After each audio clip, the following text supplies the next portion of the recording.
Welcome back, ladies and DeGents, to the Distinguished DeGents podcast, your one in many homes of degenerate gambling. I'm one half of the Distinguished DeGents. As you can see, I'm wearing the locked-in shades. It is me, Steve, Big Bucks Beta. I am laser fucking focused this week, especially coming off that Thursday night game. And joining me as always, I know he's a happy camper. It is the one and only. It is Jason Money Mansman. And you have to be thrilled coming off of that Thursday night Bills victory. The Bills make me wanna shout. Come on now.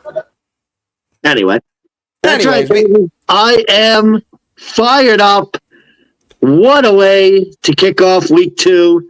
The Buffalo fucking Bills. Put some respect on their name, boys and girls. The Bills are back. MVP Josh is back. My boy, Von Miller, welcome back, sir. You have been surely missed. 2 sacks in that game. That was a fucking masterpiece of a performance by the Bills. That's the type of Bills performance that made them the Super Bowl contenders that they were. Yeah, that was a Miami massacre, folks. We squished the fish again. 12 out of the last 13. The sad thing is Josh Allen didn't throw for 2 touchdowns. So the streak is over at 13 straight. That's unfortunate, but what wasn't unfortunate is the Bills completely crushing Miami, the Miami massacre, whatever you want to call it. Prayers up for Tua. That sucks. Yeah, that was in jeopardy, man. That's bad. That was brutal, and we're going to get into that, but I kind of wanted to kick it off, just my favorite segment. It looks like Japanese people are now rushing on. And there goes the Miami Dolphins. They're dying.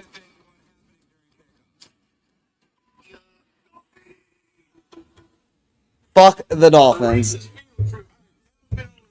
Okay, that's another video, but... fuck the Dolphins. They lost. Thursday Night Football. We'll do a quick recap. The Bills did win 31-10. Bills money line plus 120. Hit. Under 48.5. I predicted it. Hit. James Cook anytime touchdown. Had that bet. Yeah. Could have hit it 3 times. Only hit it once. Don't know what I was thinking there. That hit. Devon Achane did end up starting. He had himself a hell of a game, though. 96 rushing yards. 69 receiving yards. 7 catches. 1 reception touchdown for him, the only one for the Dolphins. Bills now lead the AFC East. As you did mention, Tua Tagovailoa, he is now back on concussion protocol. This is his 3rd concussion in 24 months. That is obviously the big story here. So let's start with that, and we'll move back our way into the positives of this week. There's a lot of calls for this guy to retire. There's a lot of guys saying that this is becoming a problem, and I personally don't want to hear anything about the Guardian caps. I mean, I don't think they would have made much of a difference in that situation, truth be told. But this is a guy who, he clearly loves playing football. He clearly has the talent for it, truth be told. I think he does. He has enough talent to be a starting NFL quarterback. That's more than me and you could say. No, I'm just being a jerk because he had a bad game last game. But look, I mean, we are not one to shy away from the controversial topics, even though we are a gambling podcast first. So, Mansman, I mean, I know it's the Dolphins, but like, what do you think of the Tua Tagovailoa concussion? What would you think? What do you think he should do moving forward? What opinion really matters here? I mean, it's getting to the point where this is the 3rd really bad concussion that I can remember him having. You just wonder how many more, he can physically sustain. I mean, I don't know. I'm not a doctor, but I believe that when you get concussions, it's one of those things where it's like progressively the damage starts to add up. And God, who would have thought it would be DeMar Hamlin of all people to concuss him? Like that's insane. But yeah, at least it was really a concussion though, which sucks to say, but Yeah, and it's just like he should have slid. Like I don't know what he like lowered his head into Hamlin's chest and his neck snapped. Like that's for a minute I thought he broke his neck. I was like, Jesus. A third concussion. That's not it's not looking too good for Tua, the football player, for the Dolphins, for the AFC in general. That was a tough night all around for Miami. That's for sure. Yeah, it definitely was just it was an unpredictable moment that was not even close to the way I thought the Dolphins would perform. They just completely failed to show. I mean, the first interception Tua threw, I would say you could not blame him. That was a tip ball that just the Bills sort of got lucky, and then he just never really recovered from that. He overthrew I think it was Tyreek or Jalen Waddle. No, some fourth string receiver who made maybe the right Braxton decision. Berrios. No, not even. Some fourth receiver. I don't even remember his name. All right, well, I'm not locked in anymore, so I got to take the glasses off. Yeah, but the guy curled. He curled in the zone and did the right thing. And Tua, for whatever reason, thought he was going to challenge, the deep corner, and Benford just made an easy interception. And then the last one to Jamarcus Ingram, undrafted free agent 2022, been on the Bills practice squad for a couple of years, played due to injury. What a fucking game he had. 2 interceptions, 1 for a touchdown. Jamarcus Ingram, he might be the AFC Defensive Player of the Week when it's all said and done. He very well could be. Undrafted, too. That's remarkable as well, so kudos to him. Look, the best thing I heard is that, there's more to football. We obviously do the gambling for fun, and we'll make jokes, we'll jab, but, injuries are one of the few things that, we might jab at it depending on severity. This is not something that we're not really going to make fun of. I mean, this is his third one. This guy might, I hate to say it he might end up, really fucking severely hurt if he tries to keep going. He may never walk again. I mean, he just seems very fragile. He just seems to be a really fragile guy. And that's scary. I mean, it's scary. Smaller frame, too. I mean, it's... Yeah. You have to wonder if, that plays a part in it. You have to wonder if there's just some undiagnosed injury that, we don't know about that, could fix all of this. We just don't know. We're not medical experts, obviously, but... Mm-hmm. Prayers up for Tua. I hope to see him come back, and we don't pray for him to go crip walking in at the end of the field, fucking dying. But luckily this time he was able to walk off on his own accord, and he seemed okay-ish. I mean, out of all the concussions he's had, this was in a weird way. I know it's the third, but it does feel like the less severe out of the 3 that we've seen. So I'm kind of hoping that he gets through concussion protocol. He just comes back safely. But other than that, we have to get back into the movement. But any final words? Yeah. No, the scary situation, and I mean now it's time to. And again, I don't want this recap to go too long, but time to give the Bills their flowers. That's a type of team that we've been waiting for. I mean, I think what's dangerous with them is. You see they have a running game now. And oh, yeah. Last game, it was Josh Allen basically willing them to a win. This game, he didn't really even need to do anything. He actually took a step back, if anything. He actually, played it safe and calm and basically let James Cook take the lead. Yep. And look how well that paid off. If this defense plays like that, the Bills have I've said it before, I'll say it again. Bills defense, if they could play like that against the good teams, like a Kansas City, like a Baltimore, there's no reason this team can't be representing the AFC in the Super Bowl. It's just a matter of, consistency and can they get the defensive play? You know what Josh Allen's going to be. Can we put aside, I mean, did you see, he didn't do much, but do you see some of the plays this guy's making out there? I mean, that one, even nondescript plays like, when there's a rush in his face and he flicks his wrist and throws a dart to Shakir 12 yards away on the sideline off his back foot. He just flicks his wrist. This guy's just so freaking good. It's not fair. I mean, I said it before. There's 2 quarterbacks in football that I think are, you have Pat Mahomes, you have Josh Allen, you have everyone else like that. I mean, I firmly believe that's what the NFL's looking at. Like Josh Allen could do some things that nobody else can do on a football field. It's crazy. And to make it work, I think Josh Allen proved it last night, which, it's... Don't get me wrong, we're the first critiques, too, whenever he fucks up, but, like, just the way he's been playing. I mean, he if he keeps it up, he still might get MVP, even with the bad numbers he got. Without his knock has always been the turnovers. And if he could play a clean game and not turn it over, and the defense plays well, and they could run the ball, let James Cook 3 touchdowns.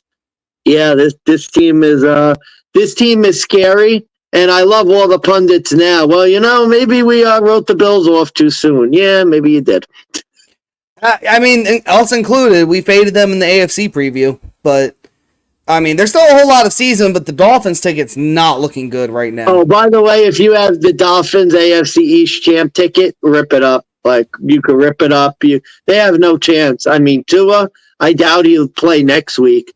Like, I think they're going to give him some time. No, they've already ruled him out for next week. They said Skylar Thompson's in line to start. Yeah, I mean, that ticket's ghost. That ticket's dead. So rip that up. That's a bit unfortunate, but that's kind of how the way it goes around here. But we got some more exciting things, aka it is your favorite holiday in the entire year. It's not Christmas, and no, I'm not talking about Friday the 13th. I'm not talking about Easter. I am talking about week 2, aka as the so-dubbed Overreaction week. Money Mansman, why is this your favorite week? Why is it that we can get so profitable off this week compared to other weeks? And what's your overall goal, and what are you looking towards the most in this slate of games? Well, I love it because you get Barney at the bar who overreacts too much over week 1. And look, I think there's some reactions to be had. I think you need to separate sort of the overreactions from the legitimate reactions. But I mean, I'll give a perfect example. Bills being underdogs against the Dolphins, team that they own for, all the time. And we were both on the Bills, and there were a lot of sharp people on the Dolphins. Why? Because Buffalo had a bad half of football against Arizona. Like, it's just one of those things where you get a lot of overreactions, and this is really the time you get the chance to punish them. And this week in particular, because the vacillation, people literally, they wait all year for week 1, and then the hot takes come in like crazy. And you see them, oh my God, what's wrong with the Bills? They suck. What's wrong with Cleveland? What's wrong with Cleveland? Meanwhile, me and you for the past 6 months, we've been fucking saying what's been wrong with Cleveland. Yeah. So this is where if you're sharp, you're going to have a much better chance than your average bear, because your average bear is just, they're looking at the games. And I think there's a couple games where I can't wait to ride the overreaction. And I think I'm going to have I'm hoping to have a pretty profitable week. Now, I will say week 1, I did, on the whole, even though I did lose some half points, I had a better week 1, like money line, for me to go plus money line. I had a much better week 1 than I did last year. I'm hoping that doesn't mean I have a worse week 2 than last year, because I made money week 2, and I actually had a good Thursday night with the live betting. Oh, yeah. Yeah. Yeah, tell the people, we were chatting, though, but, like, I know one of the live bets you made, I think it was under once Tua did go out. What number did you get? The two that I got money in to get a little scratch, when Skylar Thompson came in, it was, I think it was like 31-10 at that point, under 56.5. And you knew the Bills were running out the clock, that Skylar Thompson could barely complete a pass. That was easy money. And at halftime, I bet Josh Allen under rushing yards. And you could tell immediately in the game that Josh Allen, they didn't want to run him because of the hand injury. And that was just one of those things where I was on Josh Allen rushing props pre-game, And then I live bet all the unders and was able to, scratch some earnings back. So definitely a good start to the week. Unfortunately for me, my live bets did not do well. I did cash out of an over bet. I did end up profiting. I think I ended up betting an over 51.5 live, even though I really liked the under in the game. First quarter was looking really rough. So I was like, shit, it's going to hit the over. It's going to be a matter of when. Can't really predict injury either, so I held on to that ticket. Ended up cashing it out for like an extra couple bucks. Really, we'll just say break even essentially, but I almost live bet when it hit under 60.5, and I almost hit the under then. I'm pissed that I didn't do it. Also pissed that even though I bet pregame James Cook anytime touchdown, I don't know why I didn't go and bet the latter. Now thinking about it. Yeah. Especially too, he was going back to Florida, which is his hometown. So that was big miss on our part. Yeah, but all in all, it wasn't a bad Thursday night. It was tough because a couple of the player props that I liked, they really got killed because of the defensive scores on the Buffalo side. So that was a bit disappointing, but the live bet saved it, and I'm in good position. And my Wong teaser, Bills Ravens, is still very much alive. My Wong teaser, Bills, Ravens, Lions, also live for me. So, got a 5-unit profit at the end. Had a couple bets, and luckily for DraftKings coming in clutch, give me the freebie no-brainer bet for $50. That was thank you, DraftKings. Too bad I tried to share it with all my friends. No one else could get it, but that's what happens. I don't know how the hell you got that. That's really annoying. I don't either, truth be told. But before we get into the 15 Sunday and Monday games, Money Management, give us the announcement for the Week 2 contest. Yeah, that's right, folks. The links are already posted on our Twitter page at DeGents Podcast. We're using that contest pool to sort of track our picks more cleanly. That is for the Caser bet. Big Bucks of Beta is up 2-0 after a very good week 1. So I'm hoping to even the playing field. And of course, if you want to join us, feel free to check out the links, see how you stack up against us. And obviously, if anyone does and they beat us, we'll give you a shout out. If anyone, tell you what, here's the promo I'm going to give out starting now. Anybody who signs up, if they beat me or Money Management, they will get a free shout out on the show. We'll even invite them to come in and say a few words if they want. If they manage to outscore both me and Money Management in either spread or money line picks, I will throw in a free $50 bet on my dime.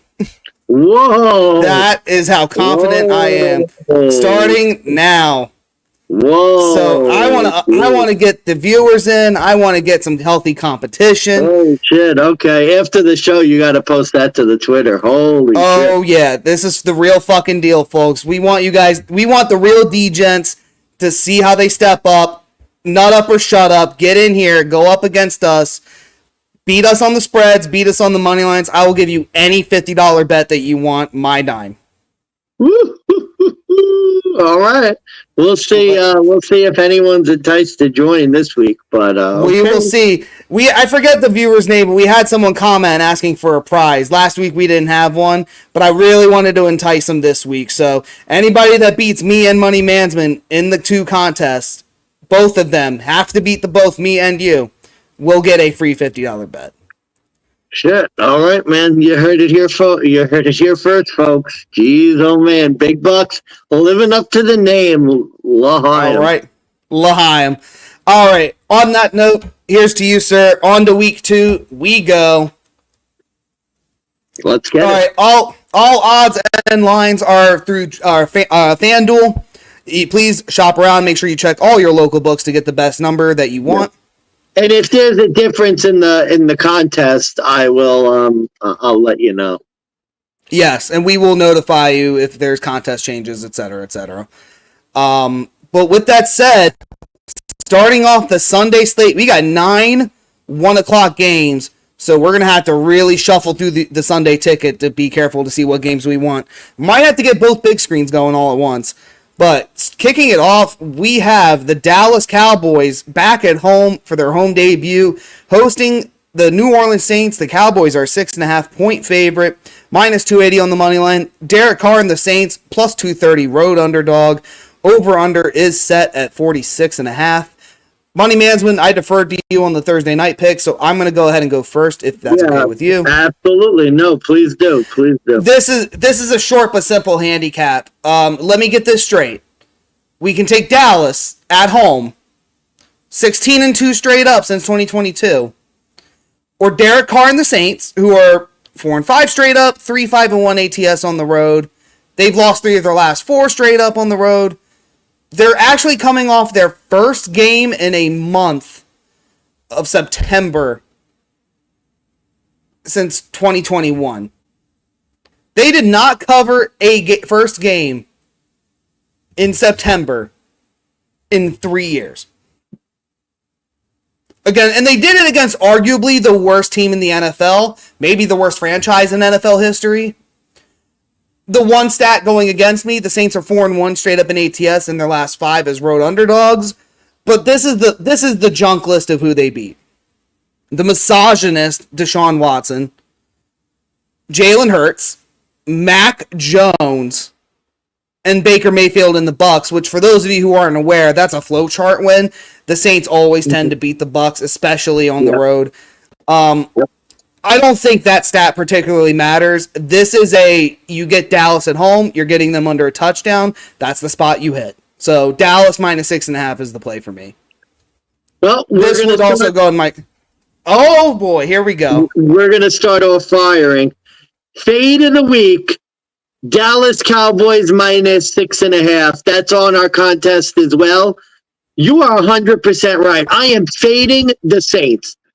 They got one win against Bryce Young and the Pee Wee Panthers. They're now less than a touchdown underdogs going to Dallas, where they've won 16 of their last 17 home games. You mentioned the numbers beautifully. Dennis Allen is still one of the worst ATS coaches in NFL history. I'm glad you mentioned that, by the way. Derek Carr is still Derek Carr. He's still not good. 200 passing yards against Carolina. I'm locked in. I'm back to being locked in. This is a real simple handicap here. Dallas is great at home. They're, I think, the significantly better team. And New Orleans is getting a massive step up in competition. I think they come back down to earth in Dallas. I think they're getting their doors blown off this week. Yeah, I don't know if they're going to get their doors blown off. I will say that the Saints defense, for what it's worth, I don't really think they've been tested yet. And sort of like the Cleveland game, this is going to be a test for the Saints. And we're going to see how they stack up against some real competition. I'm not... This is me just not really knowing if I can take the Saints seriously. We know what Dallas is. We know what Dallas is, especially at home. This isn't the playoffs, it's the regular season. When Dallas is at home during the regular season, you bet them. You tend to be a lot more profitable doing it that way than you do if you don't. Yeah. At the end of the day, do you really make more money betting on Derek Carr, or do you make more money betting on Dallas at home? I can promise you right now, folks, you make more money betting on Dallas at home. And this isn't there's no fandom involved. This is just straight facts. With that said, I'm going to actually take the over on this game, over 46.5. I do expect Dak Prescott and company to show through. I think, like I said, New Orleans defense is really going to be tested. Alvin Kamara had a decent showing. I mean, 5 different players ended up getting a touchdown last week against a fraud Carolina defense. So I think there is potential for backdoor coverage too on that 46.5. So I do lean over there. I lean over as well. I think this has a chance. Number one, I think Dallas could score a lot. And number two as well, I think there's the potential for the Saints to get some backdoor points to get the over to hit. So I would look over as well. And honestly, Dallas, it looks like their overs at like 26.5 on DraftKings, which is what I'm looking at. That might be for worth the the team play as well. total. Yeah, on the team total. Yeah, Like, I think Dallas is scoring in this game. Like I'm not. The Saints defense looked good. They didn't play a real quarterback. I think this is going to be completely different. This is a big fade. One of my biggest fades. So obviously that's why it's my fade of the week. I want nothing to do with New Orleans. I'm not convinced. No worries. Dallas is tied for 4th since 2022 for most overs at home. They're 11-7 on the over. Just under Detroit, Arizona, and Philadelphia. So, yeah, we love that game. So far, we're locked in, laser focused. Yep. Next up on the slate, boy, oh boy. Come on, there we go. It's the Tampa Bay Buccaneers. Baker Mayfield coming off the big win against Washington. Traveling to Detroit, a 7.5-point road underdogs, plus 275 on the money line for the Bucs. Detroit minus 340. An over-under is set at 51.5. The line, I believe, correct me if I'm wrong, got all the way up to 8 at one point, dropped all the way down to 7, 6.5, maybe started at 6.5. So we've been seeing a lot of up and downs on this one, but right now it lays a 7.5. Yeah, pros are I know. probably hitting that one. Yeah, there's a lot of pros versus Joes action on this game. Mansman, explain the pro side and then explain where you're going with this. Yeah, I mean, I'm not sure if that's the case. I've listened to quite a lot of betting handicaps this week, and I'm not sure if I'm on the pro side or not. And maybe this is recency bias based on the playoff game that they played last time, but I favor Detroit in this game. Kind of a little bit similar to my handicap with the Saints. Like Tampa Bay, they look great, but I think they played inferior competition, and I'm concerned that Detroit's going to stuff the run, and it's going to be up to Baker Mayfield to try and be forced to be one-dimensional. And I don't know about Tampa Bay. Like, they did give up 20 points to Washington. It's kind of hard to tell how good Tampa Bay's defense is going to be. Like, I feel like I've seen this game before in the playoffs. Detroit covered that game with an 8-point win. I kind of have a feeling that it's going to happen again. It's not one of my strongest plays.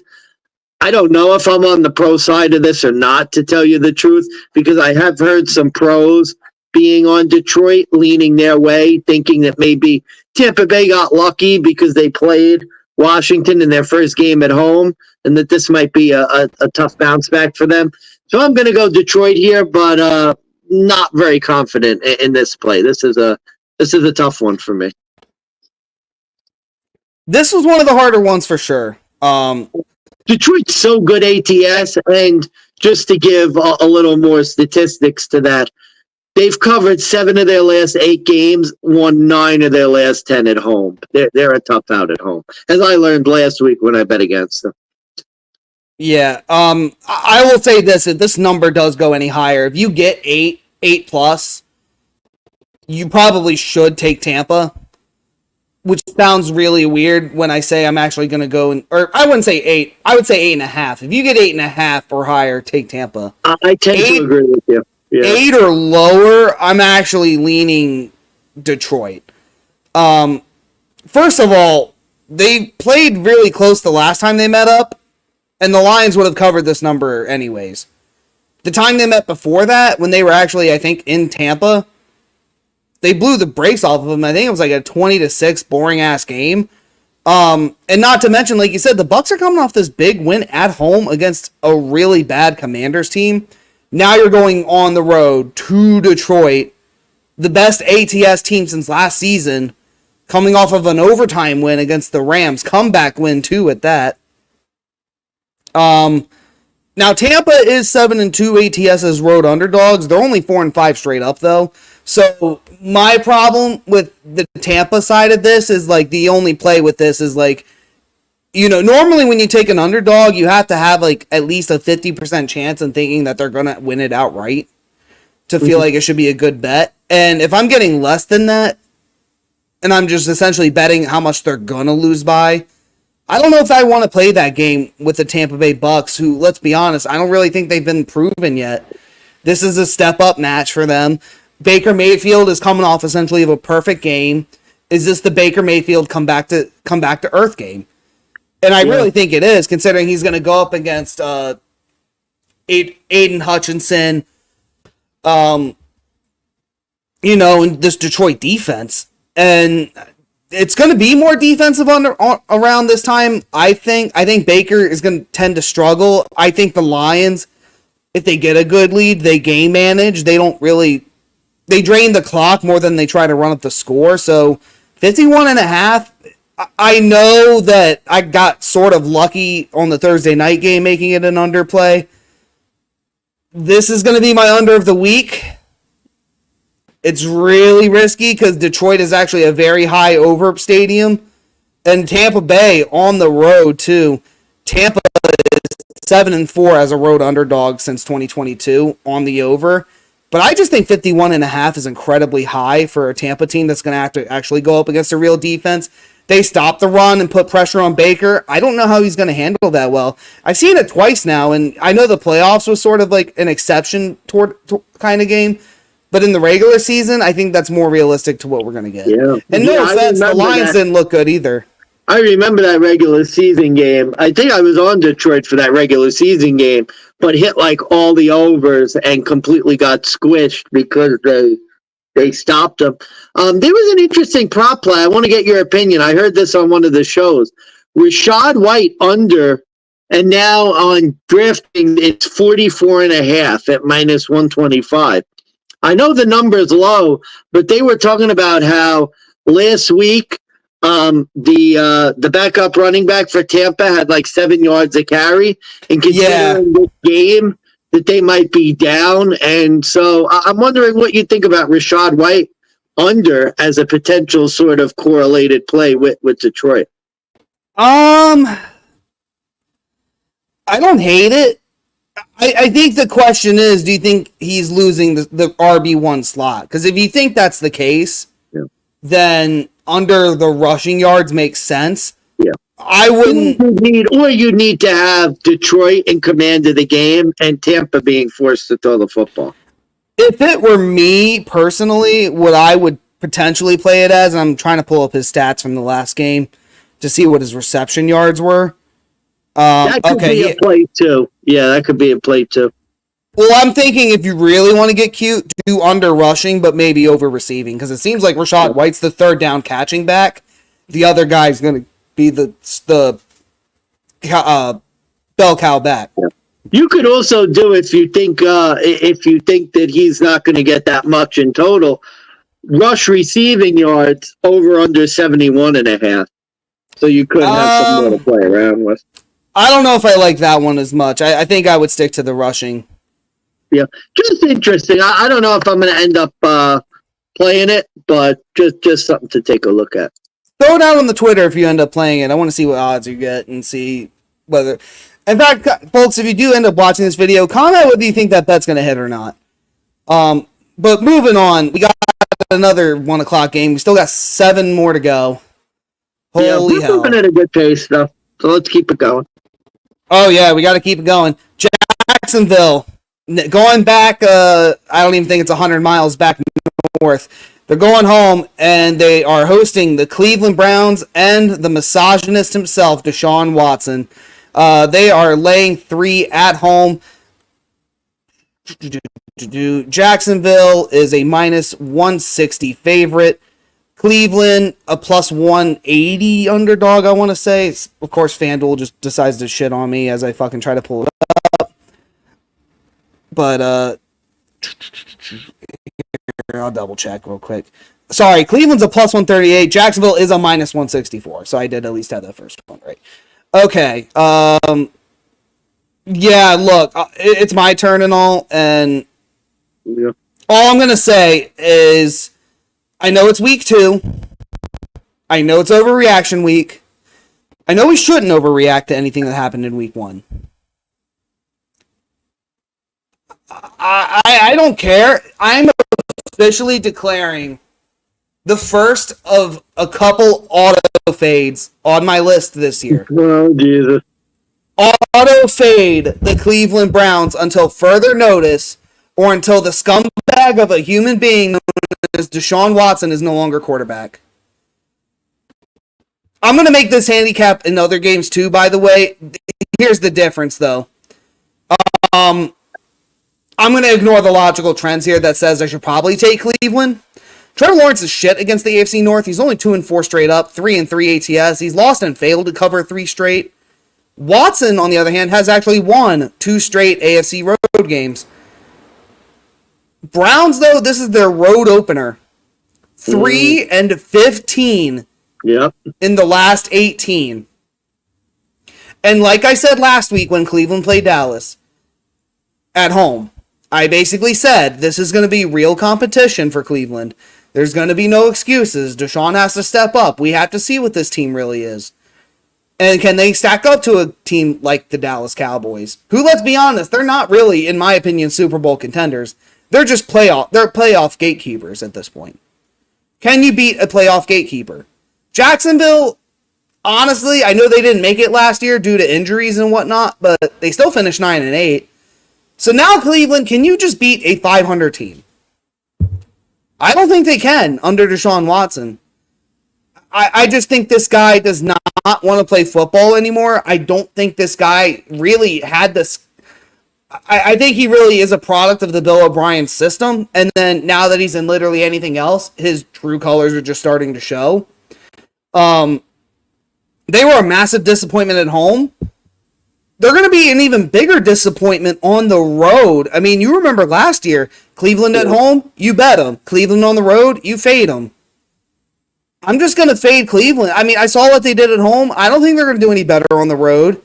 Jacksonville stacked up to a Miami Dolphins team who, I mean, that's questionable now considering how Tua performed pre-concussion. But, you know, I think Jacksonville has enough to do what it takes to win the game. You know, between Tank Bigsby and Travis Etienne, I think they can run the ball down Cleveland's throat. I think if Trevor Lawrence gets enough time, he could do a quick screen pass. They could get some yards. Like, there was a lot of good plays Trevor Lawrence pulled off before the second half where he struggled. So, I don't see an angle where Cleveland is just bettable anymore until Deshaun Watson's no longer the quarterback. So, Cleveland's on auto fade. Give me the Jags. Yeah. I think this game I went back and forth because this is my patented overreaction. Like, Jacksonville played a pretty good game against Miami, probably should have won. But then you have Cleveland who played really bad. Let's see, has there been really a change in the line? No, the line hasn't moved at all. If anything, the line's really moved towards Cleveland. There was on DraftKings 4 days ago, this line was at 4, and it's kind of been bet back to 3. I agree with you. Even at and I think our contest it's 3.5 because you don't want to have ties for the contest. Even at 3.5, I think I have to back Jacksonville here. Cleveland's just been a different team on the road than they've been at home.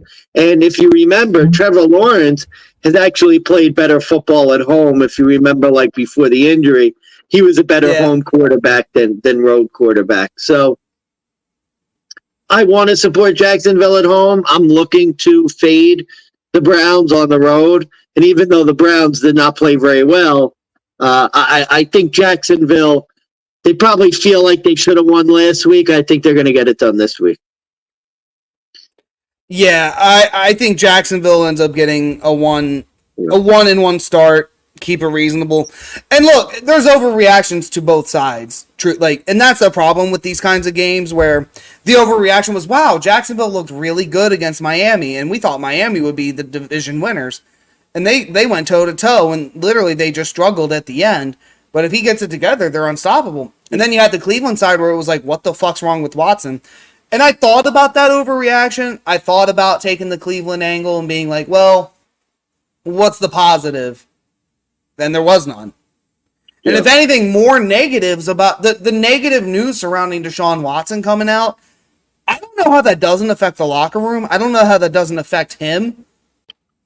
Like, it's just bad all around. They're talking about getting him out of his contract at this point. You really think that's not weighing against him? Yeah. I'll take the Jags. This one's a little easy for me, but I mean that was my thinking about it. I know Browns games have been going over, but I would look to the under in this game. I know it's 41.5, but I would look under. I actually went over on this one, and sort of the same reason that, it's kind of like what I just mentioned. Cleveland is a road dog, 8-3. Their defense is shit. Their defense tends to give up a lot more points, and the Browns, I forget how much they put up last week, but I think there's enough points on the board for this over. Yeah, they got 17 in garbage time. So. Yeah, I think 17-35 is not a realm of possibility. Yeah. So I just think the number's a little too low. I think if you get a 41 even, 40.5, definitely start thinking of the over. If it leans the other direction, maybe start thinking of the under, but this is an overplay for me. Yeah. All right. Next up, it is the reigning defending Monday night champions, the San Francisco 49ers. Short rest, traveling to Minnesota to the Space Dome, going up against the Minnesota Vikings, and Sam Big Dick Darnold laying down 5.5 points. At home as a home dog, plus 188. Niners, minus 225 on the money line. Over under is set, 46.5. And Money Management, I believe, it's your go to start. Oh boy, this is a tough one. A lot of people are remembering the game last year, and I bounce back and forth, and I'm looking at some of the stats now. Here's my problem with this game. My inclination is fading Sam Darnold as an underdog. Again, same handicap, literally. I'm nothing if not consistent. You have a Minnesota team that beat up on a bad Giants team. They're coming home. They haven't covered their last 4 games as underdogs. The Niners have won 8 of their last 9 games against NFC opponents, so they've been very good against the NFC. Oh, they've beaten the Niners 7 straight games at home, though. Boy, oh boy, this is tough for me. I think I'm going to die with the Sharps and go with Minnesota. And I'm going to regret it. Every Sharp has been on Minnesota. The rest advantage, the history, the Vikings at home. Everyone's been on Minnesota, Sharp-wise, that I've listened to. They're all back in Minnesota, even though the Niners have been very good against the NFC. I feel like this is the one that's going to lose me the week against you. But I'll take the plunge. It's only 5. I don't think it's a good number. But I guess I'll eat crow. I'll go with the Vikings, and maybe they'll lose by 4. Maybe the Niners, after Monday night, short week on the road, kind of a tough travel spot early in the year. Maybe I'll get a break. I don't like it, but that's what I'm going to go with. This was a tough game for me, too. I've been back and forth like all week on this one. Yeah. Well, you kind of took away my first stat, which was how many in a row. But Mansman, can you tell me the date the last time the Niners won in Minnesota was? No. And I'll give you a hint. The quarterback's name was Montana. Jesus Christ! Really? Wow! Holy. Probably, if my dates are correct. I am a millennial after all. December 13th, 1992. Yeah, that's a long time. Yeah, I also had a really, really hard time with this one. Again, let's go to the overreaction angle. Vikings, are they okay with Sam Darnold? Were they written off a little too early? Or, are the Vikings probably another pick? Are they the right pick on any other week? That's kind of my question here with this game. Like, if this wasn't week 2, would the Vikings be the right pick? And even then, I'm still really not sure what the right answer is. I'll tell you this. I know every other time I think the Niners are getting a really low number, and I think that it's too easy. And I've hammered this spot. You remember the Cleveland Brown game where I did this? Mm-hmm.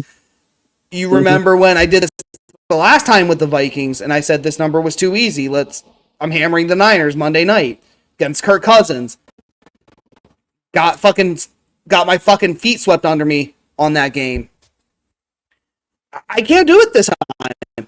I really can't do it this time. I want to.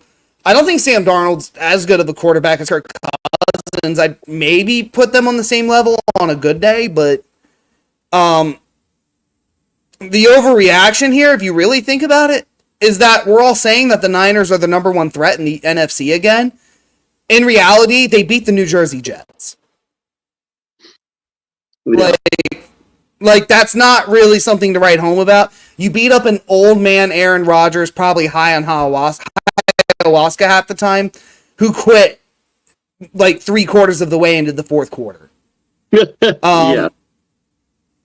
I don't take Sam Darnold to win outright, so on the money line play, I am taking the Niners.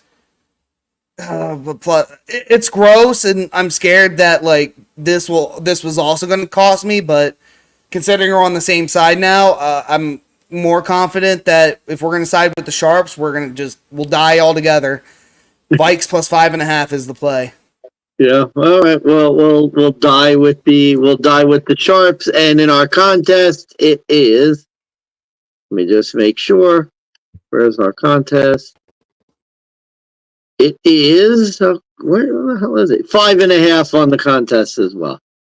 Gotcha. And then for me personally, this is an over game, but I'm not really exactly confident on it. I just think for this handicap to make sense. And especially, too, I think the way the Jets were able to run the ball at times, the way they were able to drive down the field, I think Sam Darnold, who could be slightly more mobile than an Aaron Rodgers, they have, not Josh Jacobs. Who the hell do they have running back again? Aaron Jones. They freaking, yeah, there's so many running back changes, but I think Aaron Jones is going to be just as formidable, but I think we even saw on the San Francisco side that, like, no Christian McCaffrey, no problem. They still had a backup running back run for almost 150 yards. So I don't think scoring is going to be an issue in this game. It is a dome, so I think field goals are going to be more of a possibility here. So I lean over on this matchup, although I really don't have any stats or anything to really point me one way or the other otherwise.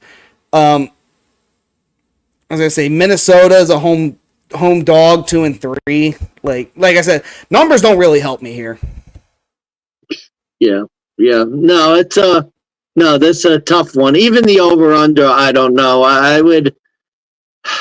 My guess would be under, but I'm not sure.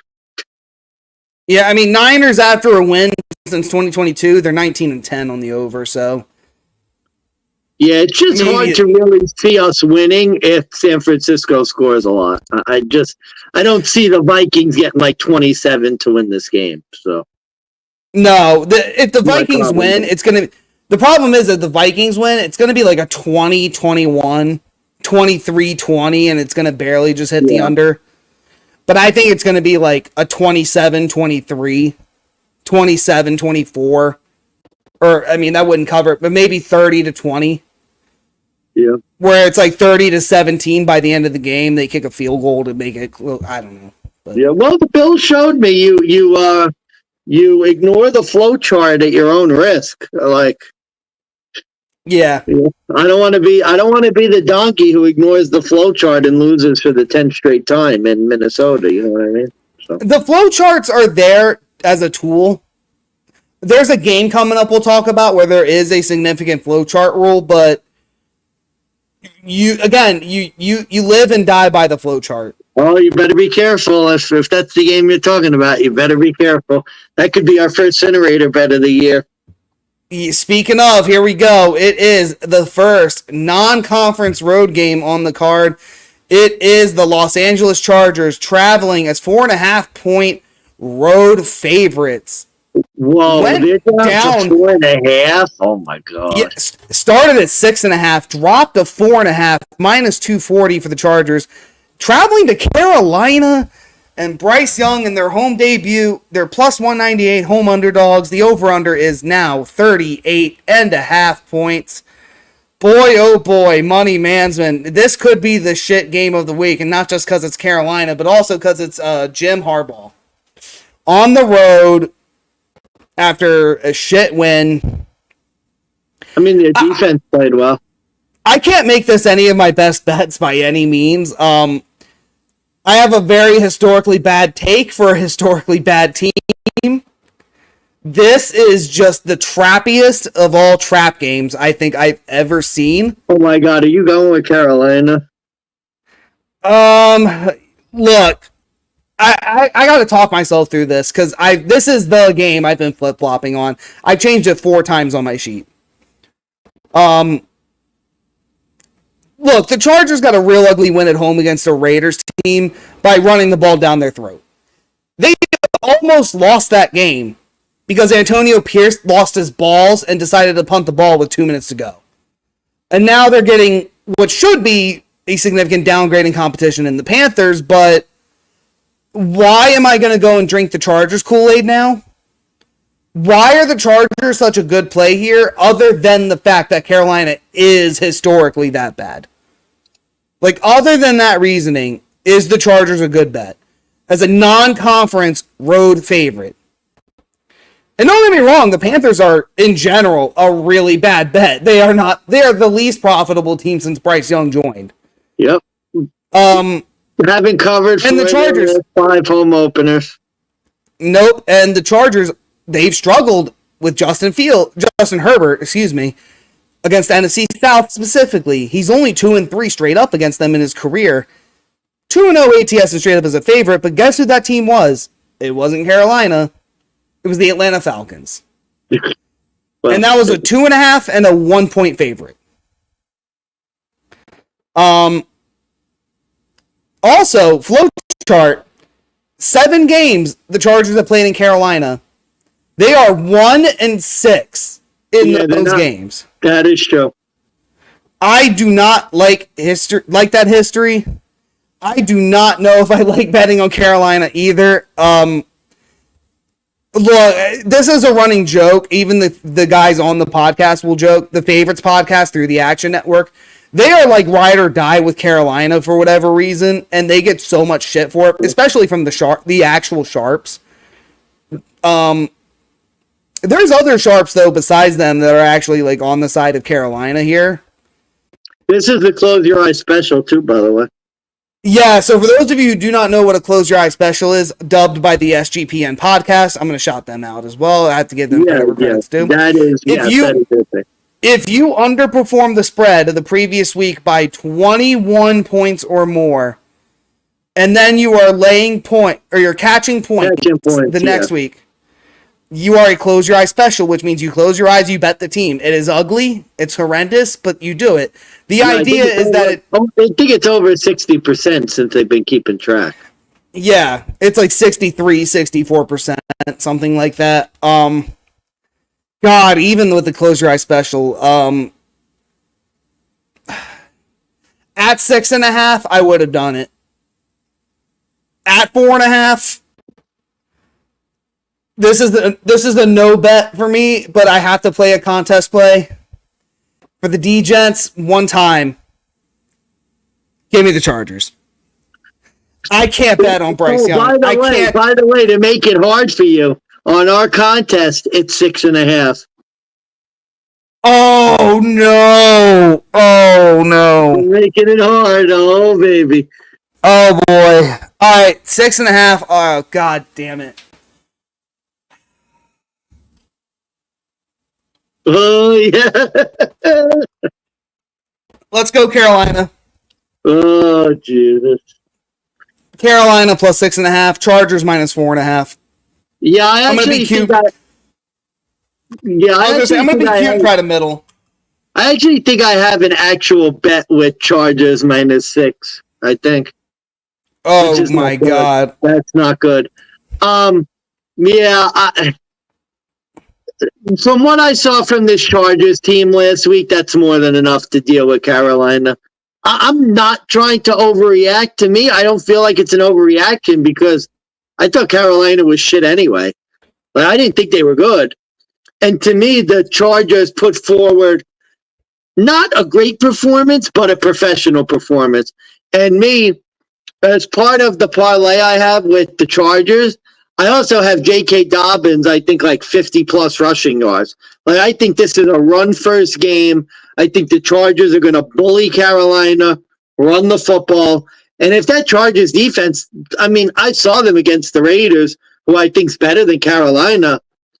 I don't think Carolina is going to have much luck scoring in this game.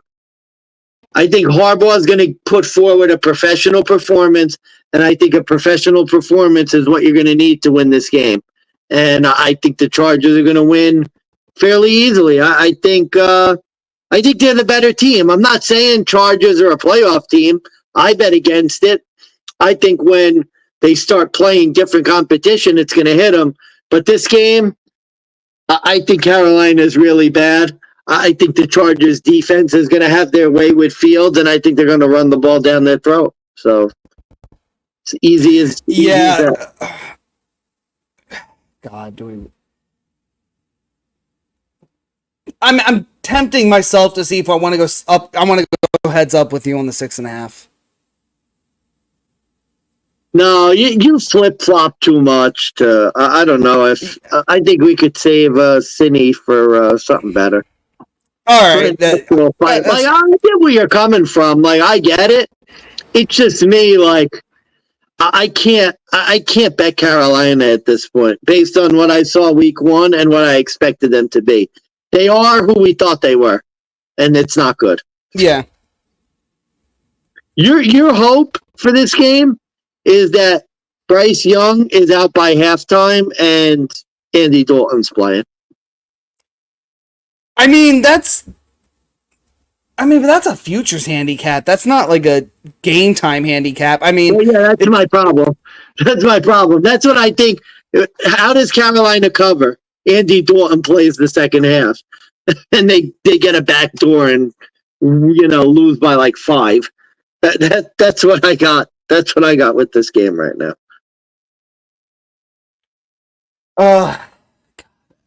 6.5. That is gonna make or break the week. I feel like, because I don't have faith in this Chargers team. I really don't. I don't think they're that good. I mean, if you remove J.K. Dobbins from this equation, like, what about the Chargers' performance really made you think that? I mean, then again, I know Carolina's that bad, but like, in terms of what the Chargers have put out thus far, without J.K. Dobbins, what the hell? Do they have an identity? I thought their defense Are they a good team? well. I thought their defense played pretty well. They got a little lucky with the turnover. I'll give you that. But I thought their D was pretty solid. And I don't think the Raiders are that bad. I think the Raiders are going to be better than you think. Fair enough. Where are you on the over-under on this game? I think it's a 41. I think under. Sorry, 38.5. That's low. God damn it. I'd have to lean under. I think it's going to be a lot of running. I just see this being like 20-6. I just see the Chargers just like running it down their throats. Fair enough. I lean over because I think if you're right, Chargers could get this number on their own. Carolina, we know they're good for 10, so it's like, could the Chargers get 30? So, yeah, you know what? Never mind. I fucking hate this game. I really hate this game. I can't. All right, under 39.5. I'm trusting you on this one. We'll see. You know me with over-unders. I'm terrible. You're more confident, though, in this one. So I'll give you credit where credit's due. All right. Next up, this one could be a good one. Speaking of the Raiders travel to Baltimore with Gardner Minshew and company. They are catching 8.5 points on the road. They're plus 350 underdogs. Baltimore minus 8.5, minus 450 on the money line. The over-under is set at 41.5 points. Baltimore coming off that tough loss to Kansas City. The Raiders coming off that loss to the Chargers.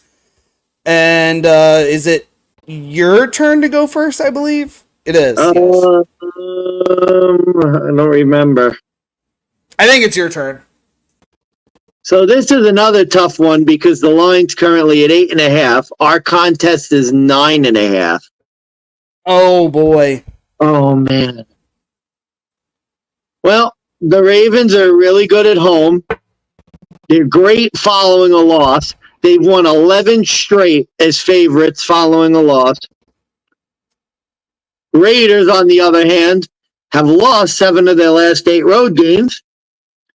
So that makes me think that the Ravens are going to win. And obviously, I think they are, as I did the long teaser with them. So I now have a Ravens minus 2.5 bet out in the ether, which I think is going to hit. Question is, for our contest, 9.5, is that too much? Ravens are bullies. We've seen that before. They're bullies after a loss, especially. Yeah. God. Let me see one thing. Did they play recently? No. The Ravens are coming off extra rest. They played Thursday night. I really want to double back with the Raiders, but I'm not going to. The Ravens are bullies. God, I could see this game. I think I even checked the weather. I think the weather is going to be good, so it's not going to be one of those weird Ravens rain games where they play like shit. Because sometimes in the rain, they don't play that well. They have one of those like let down rain games, but the weather is going to be great. I do think the Raiders are better than what they're appearing after the Chargers loss. I look forward to backing the Raiders. Not this week. I can't. This just looks like a game where the Ravens could play bully ball and just blow the doors off the Raiders. I guess I'm a little hesitant because Gardner Minshew with the Colts beat him, but different quarterback. He didn't look good last week. The Ravens have extra rest coming off a loss. They're going to be pissed off. Great at home. Yeah, I got to go with the purple and black in this one, even though it's a high number, really high number. Gotcha. Well, no other way to say this, folks.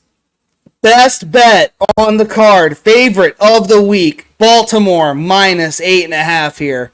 Wow, how sharp of you. That's going to be like 70% of the Survivor plays this week. I would not make this, I would make it a Survivor play. Who am I kidding? You gave all the reasons. I'll try my best not to repeat. Look, this for me is, you're getting Lamar off of a tough loss from Kansas City. They're literally the most profitable team to bet on after a loss. They're 16-9-1 ATS since 2019. They're in a home opener. They're 6-1 straight up, 5-2 ATS just in their last 7. They're going up against a Gardner Minshew. The Ravens want revenge on him from last year when he came in and beat them 19-17. I want to say that was what the score was. Yeah. And Gardner Minshew, shit quarterback on the road lately. He lost 3 of his last 4. He's lost 3 straight. And the Raiders, 2 straight seasons, they've been the worst. They've been one of the worst teams on the road. Yeah. Since 2022, 2 full seasons, they've won 4 road games.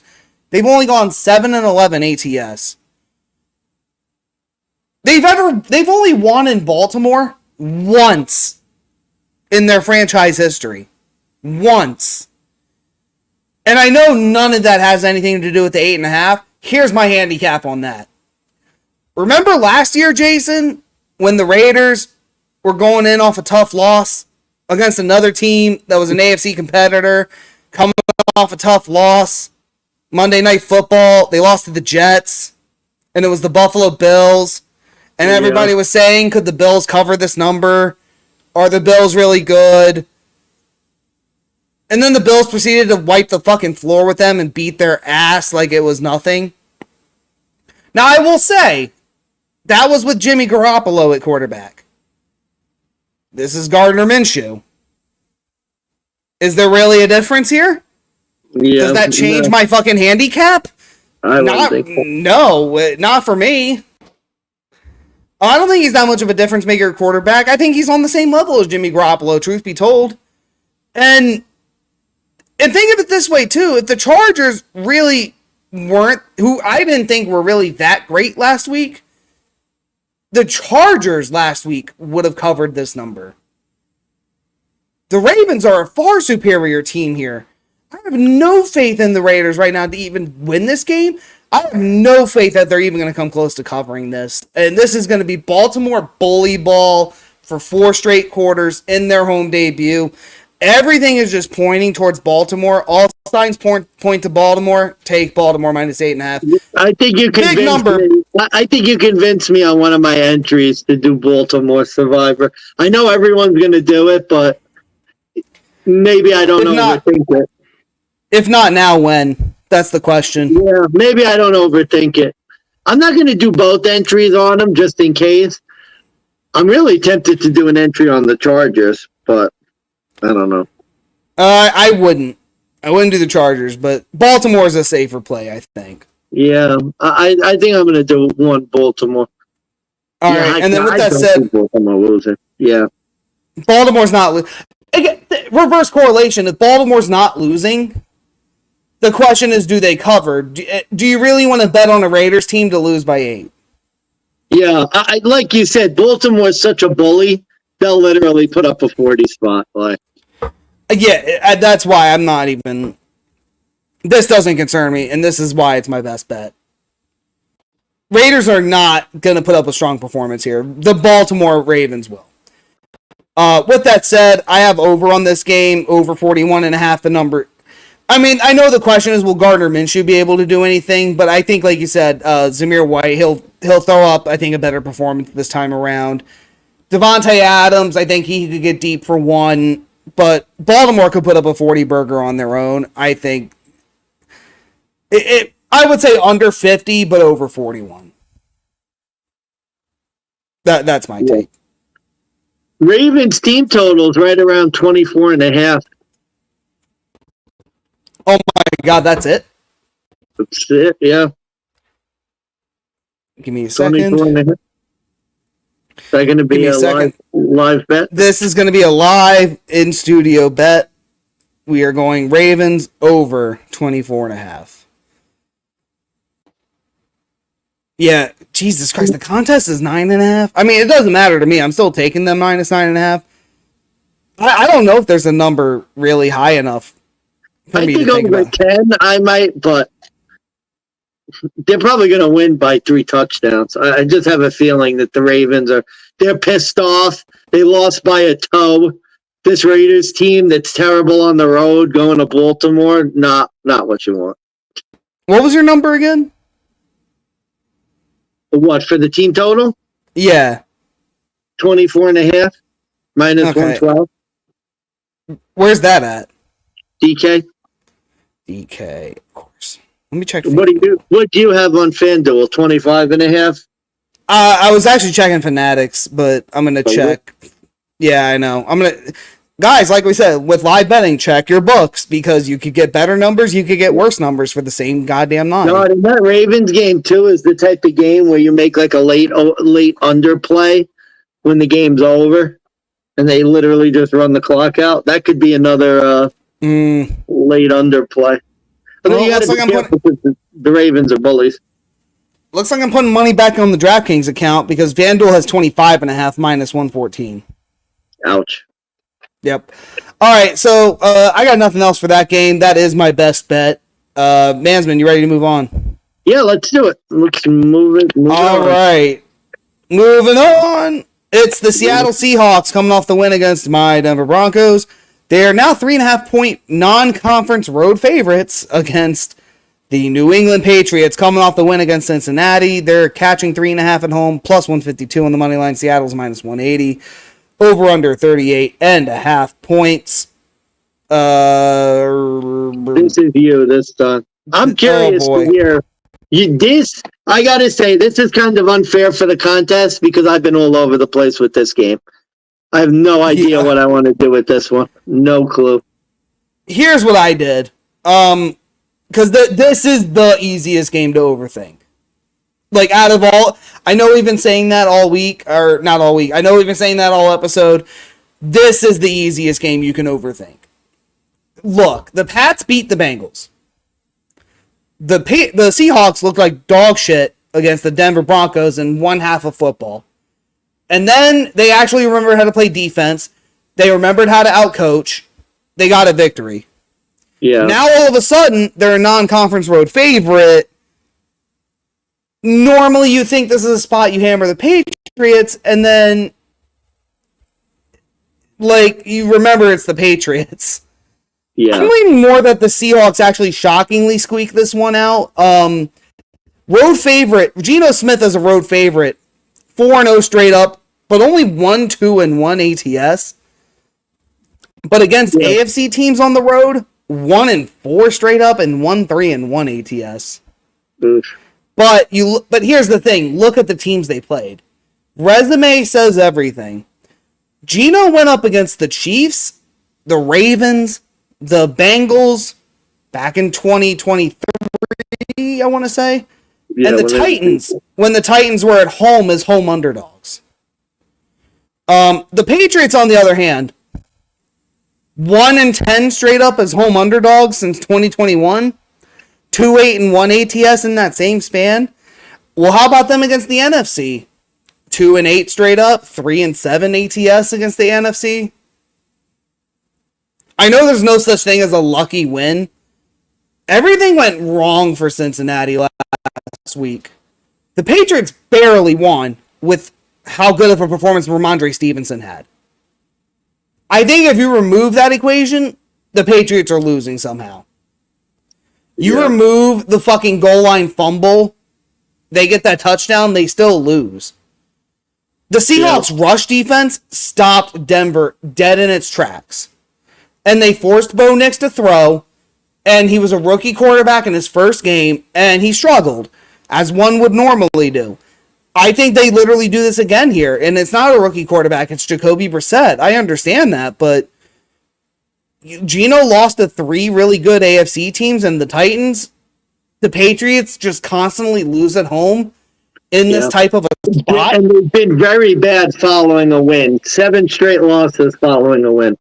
Yeah, this is not the spot that, like, you get cute and say, like, my handicap is not being cute with overreaction week and saying, like, oh my god, well, the Patriots just beat the Bengals, now I have to bet against them. No, this, literally, you look at everything, this tells you don't bet the Patriots.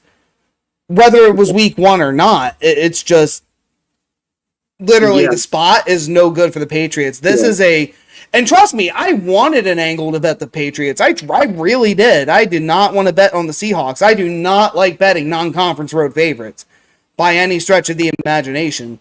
I mean, I literally took the Panthers plus 6.5 for God's sakes on the contest. But that should tell you how much I hate this. But this line is too low.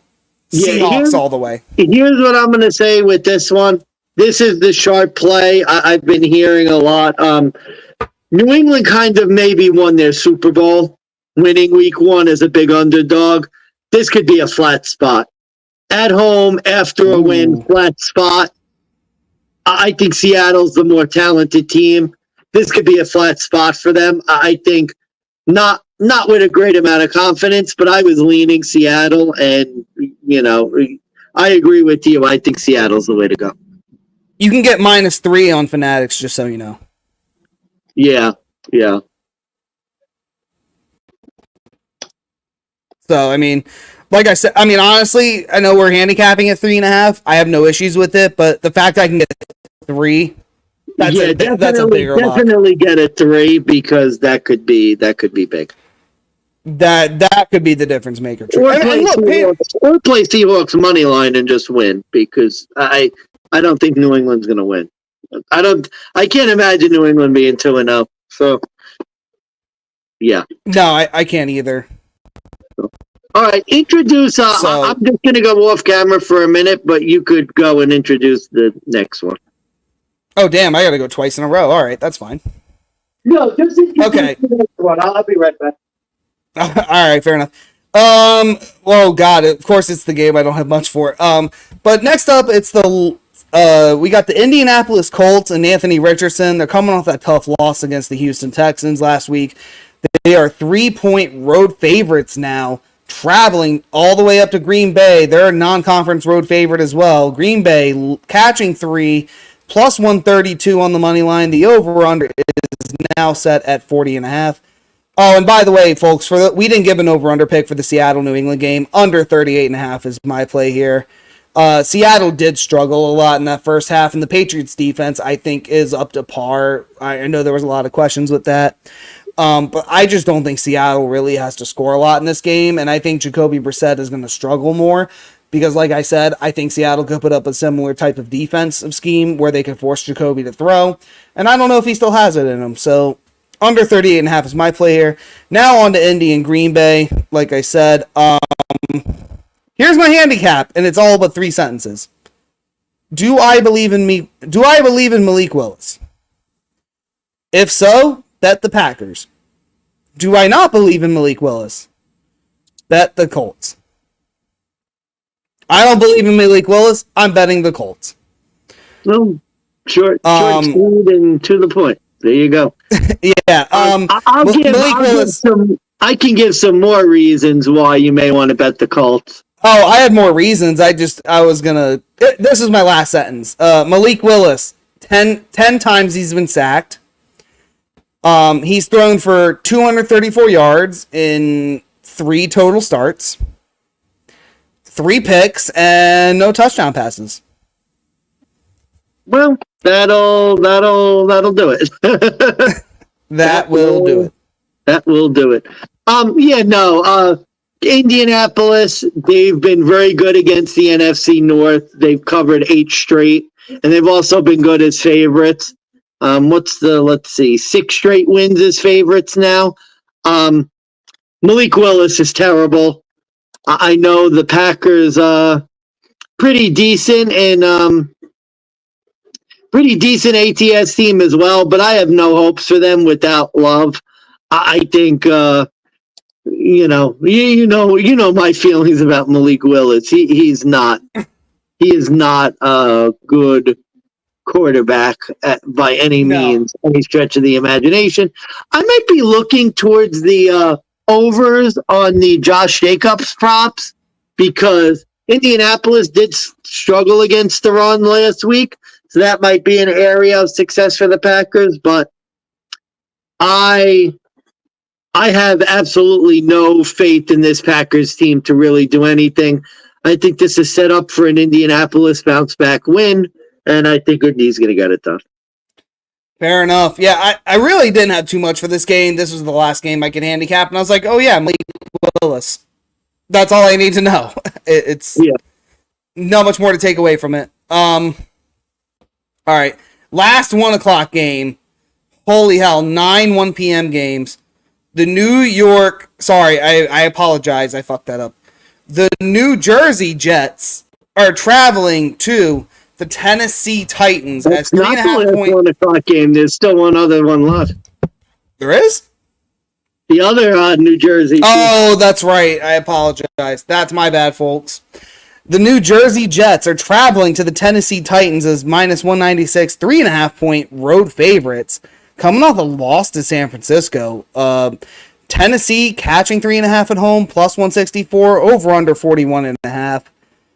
Money Mansman, your go. You get 2 in a row, so you get both of the New Jersey teams. So have at it. Yay me. This is another sharp play. I really don't want to do it, but this is a really tough spot. I'm going to go with the Titans with the hook on the spread. They haven't covered 4 of their last 5 home openers. They haven't been good in general. They've lost 4 of their last 5. Will Levis literally did the most embarrassingly bad interception I've ever seen in my life. Although the Jets under Robert Saleh have not been good as favorites. They've lost their last 6 as favorites, although I know Aaron Rodgers is different. I just think here's my handicap on this. Tough spot. Played Monday night, a very physical game, got their asses kicked on the ground, and now they're going to Tennessee off a short week. That's going to be tough for the Jets. I do think the Jets are going to win the game. I do think the Jets are going to win, but this to me feels like a field goal game. Like, in all honesty, I think that defense is going to be tired. I could see them giving up some yards on the ground again. I think Tennessee can hang in there and keep it close. I do think the Jets are going to win, but I'll take Tennessee with the points here. I think that's the sharp play. I've heard a couple other sharps on that, specifically mentioning the tough travel spot, so that's where I'm going to go for this one. Gotcha. Oh boy. I think we're going to fight.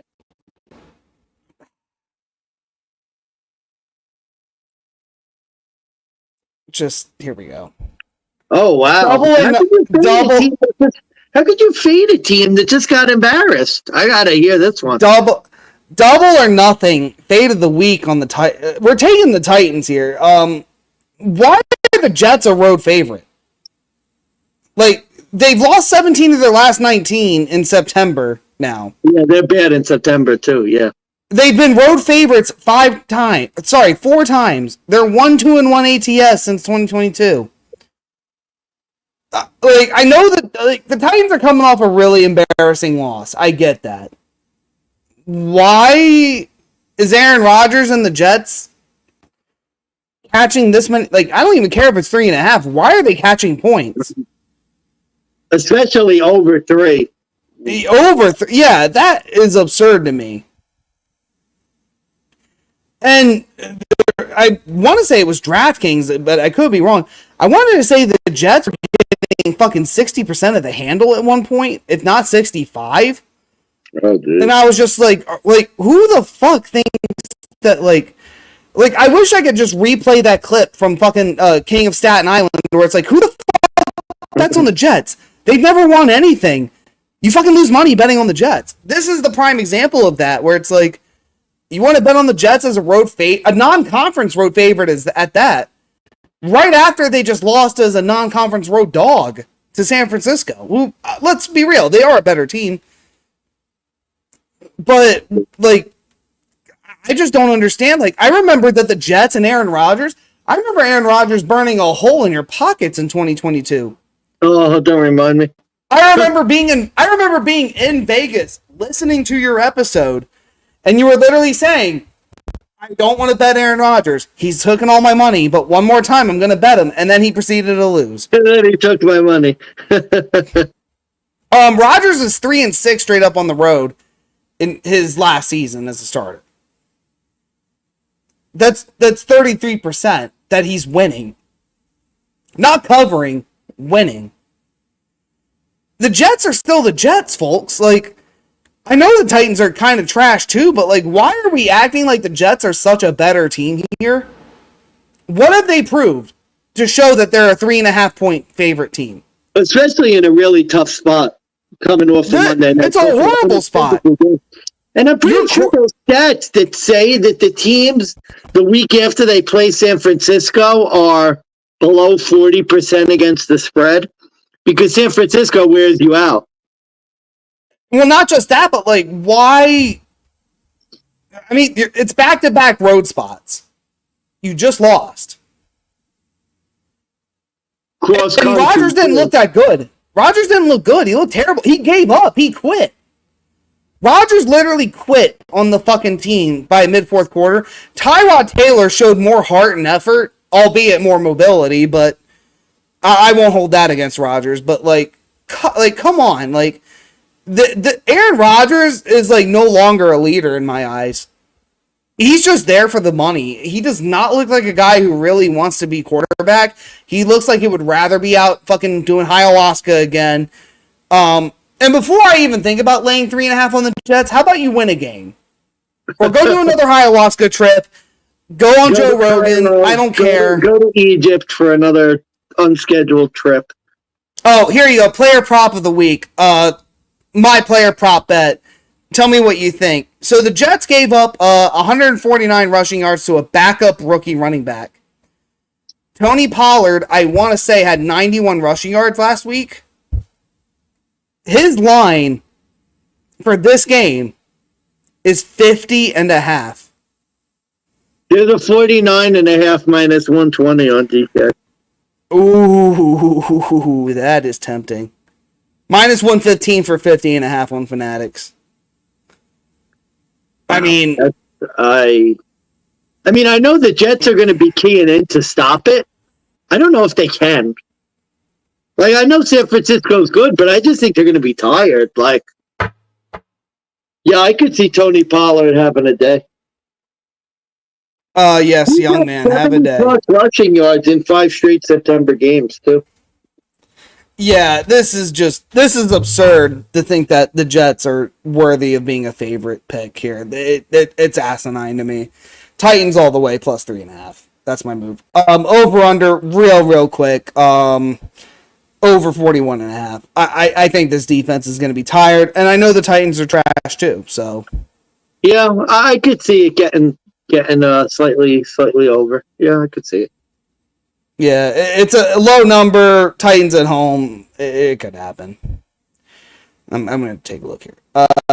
After a win. Oh yeah, here you go. New England after a win, 9-3. There you go. On the and over. the Jets have a look-ahead spot too. They play New England in their home opener Thursday night. Oh boy, that could be dangerous. Mortgage bet on the Titans. Do you have the cojones?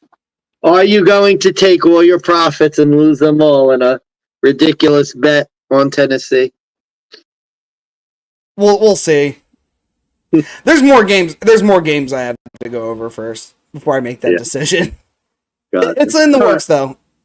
All right. I don't know. I might have to give out a $50 free bet after this week. We'll see.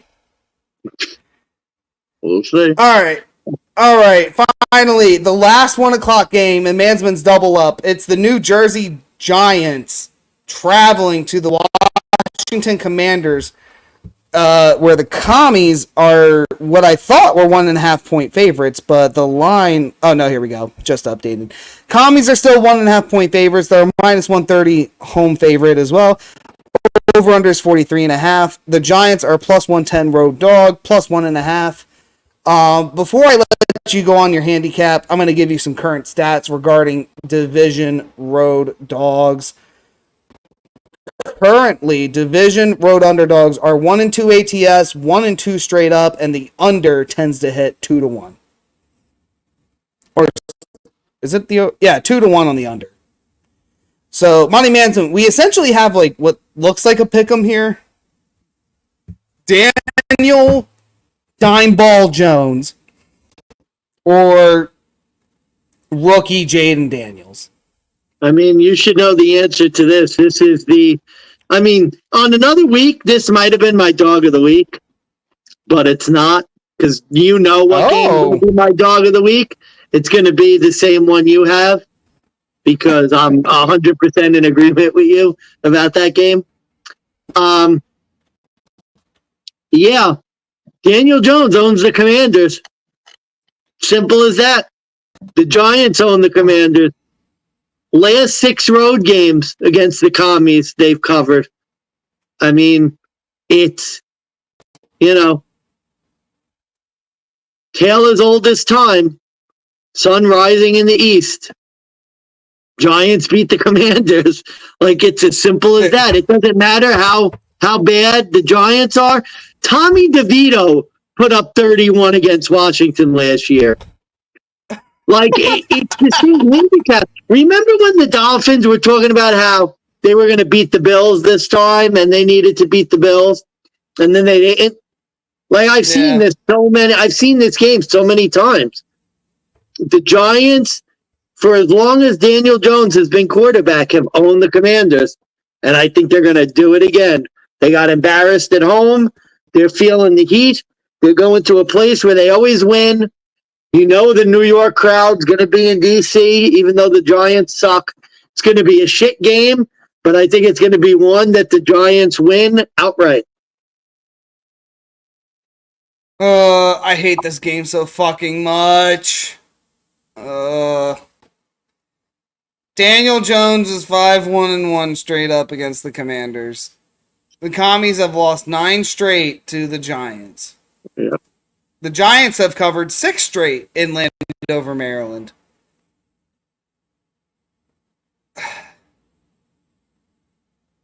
Just give me the Giants. I hate this. I am not. You're not going with the Commies? No, I can't. I've fallen for it. Three in a row. I've fallen for it. 3 in a row. I've lost. You always bet the Commanders against the Giants like a donko, and you always lose. Yeah, I can't do it this time. I've learned my lesson. I'm almost ready to cancel our contest. Like, we literally pick like 85% of the games the same now. I think every game we've done is the same. Besides Carolina, I think that's the only one. Yeah, I think Carolina and maybe a little bit with Tennessee, but yeah, we've been dead on with these games. Maybe 4 o'clock will be a little different. Maybe. Yeah. Look, Daniel Jones didn't deserve the contract extension. Dayball could be on the hot seat fast. The Commanders' defense is still that terrible where I'm going to say that's why I'm taking Daniel Jones. They made Baker Mayfield look like a flawless quarterback.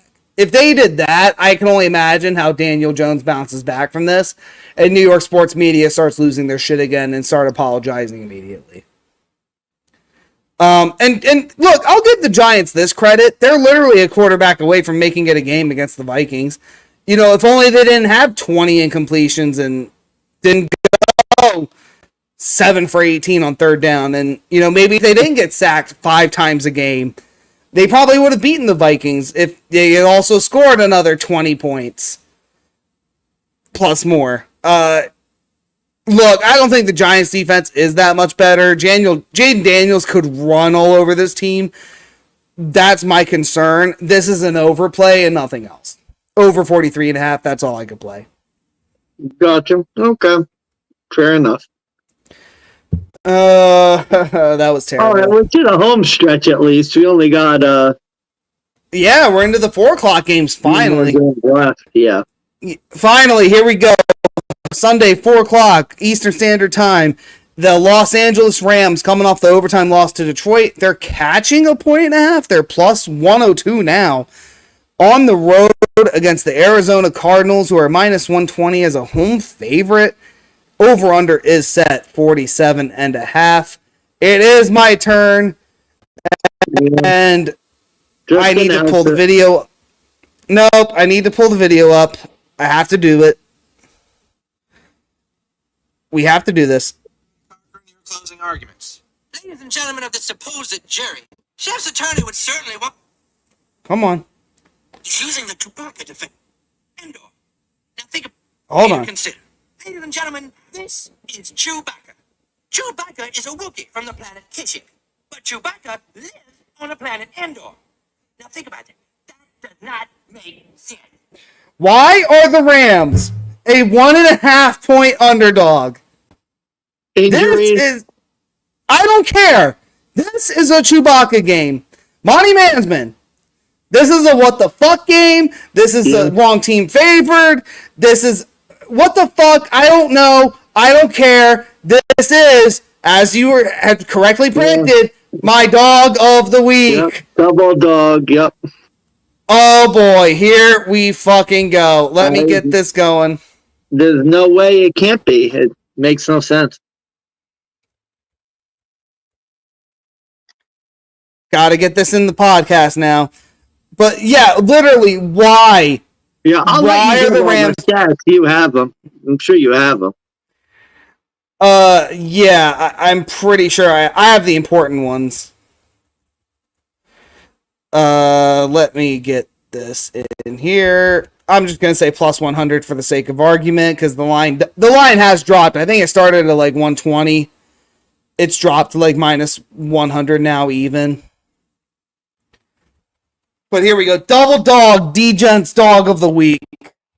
Yep. I should change it to DeGents double dog, but that we'll work on that. Yeah, let me get through my numbers and then I'll change it. Here we go. They opened as the Rams opened as a favorite and have turned into a dog. Sean McVay owns the Cardinals. The Rams own Kyler Murray. Arizona cannot win at home against the Rams, let alone against fucking anybody. 9 straight the Rams have won in Glendale, Arizona. 3-14 straight up all time for the Cardinals against the LA Rams since they moved back to LA. Why on fucking God's green earth are the Cardinals a favorite? I'm going to bring this up. Division road dogs. I know they're bad, but holy fuck, why are the Cardinals a home favorite? They're 1-6 ATS in their last 7 as a home favorite. I don't mind what you see from the Rams Sunday night to make you think that they're not good. Like, okay, but think of it this way too. Puka Nakua's out on IR. Do the Rams not have an offense all of a sudden anymore? Yeah, is Cooper Kupp no longer? Like, is Matthew Stafford a shit quarterback? Did Sean McVay forget how to coach? Looked okay to me and against Did the Rams take the bus? I want killers. Oh, killers. I always forget that. I want killers. Look, there's one stat killing me. The Rams are 1-6 straight up as road underdogs in the last 7. None of those were Arizona. Yeah, but they're not really dogs. They're fake dogs. They shouldn't be underdogs in this game. Rams covered 3 of their last 4 though. As such, it's 1.5 points. Is really taking any team at 1.5 points worth it unless you're getting even money or like minus 120 or less? Is Arizona really a good team now? Like, or did Buffalo have a bad half of football? They got fucking shut out in that second half by Josh Allen and the Bills. Yeah. Rams went to overtime against Detroit. Like, why are they all of a sudden this bad underdog team? I mean, back-to-back road spots, sure, but even that doesn't make sense. I'm lost. Like, this makes no sense. Literally, I think the one to give you an idea, the Arizona Cardinals 1-14 in their last 15 games against NFC West opponents. I think the only time they beat an NFC West opponent was the Rams in LA when they had that backup quarterback in. I don't even remember who it was. Oh, Wolford? John Wolford? Yeah, John Wolford was the only game in their last 15 they've beaten, and Colt McCoy was the quarterback. Look, Kyler Murray ever beaten the Rams? Kyler Murray at home against the Rams, terrible. Trust me, I remember that playoff game. You told me. You said. And I bet fucking Kyler.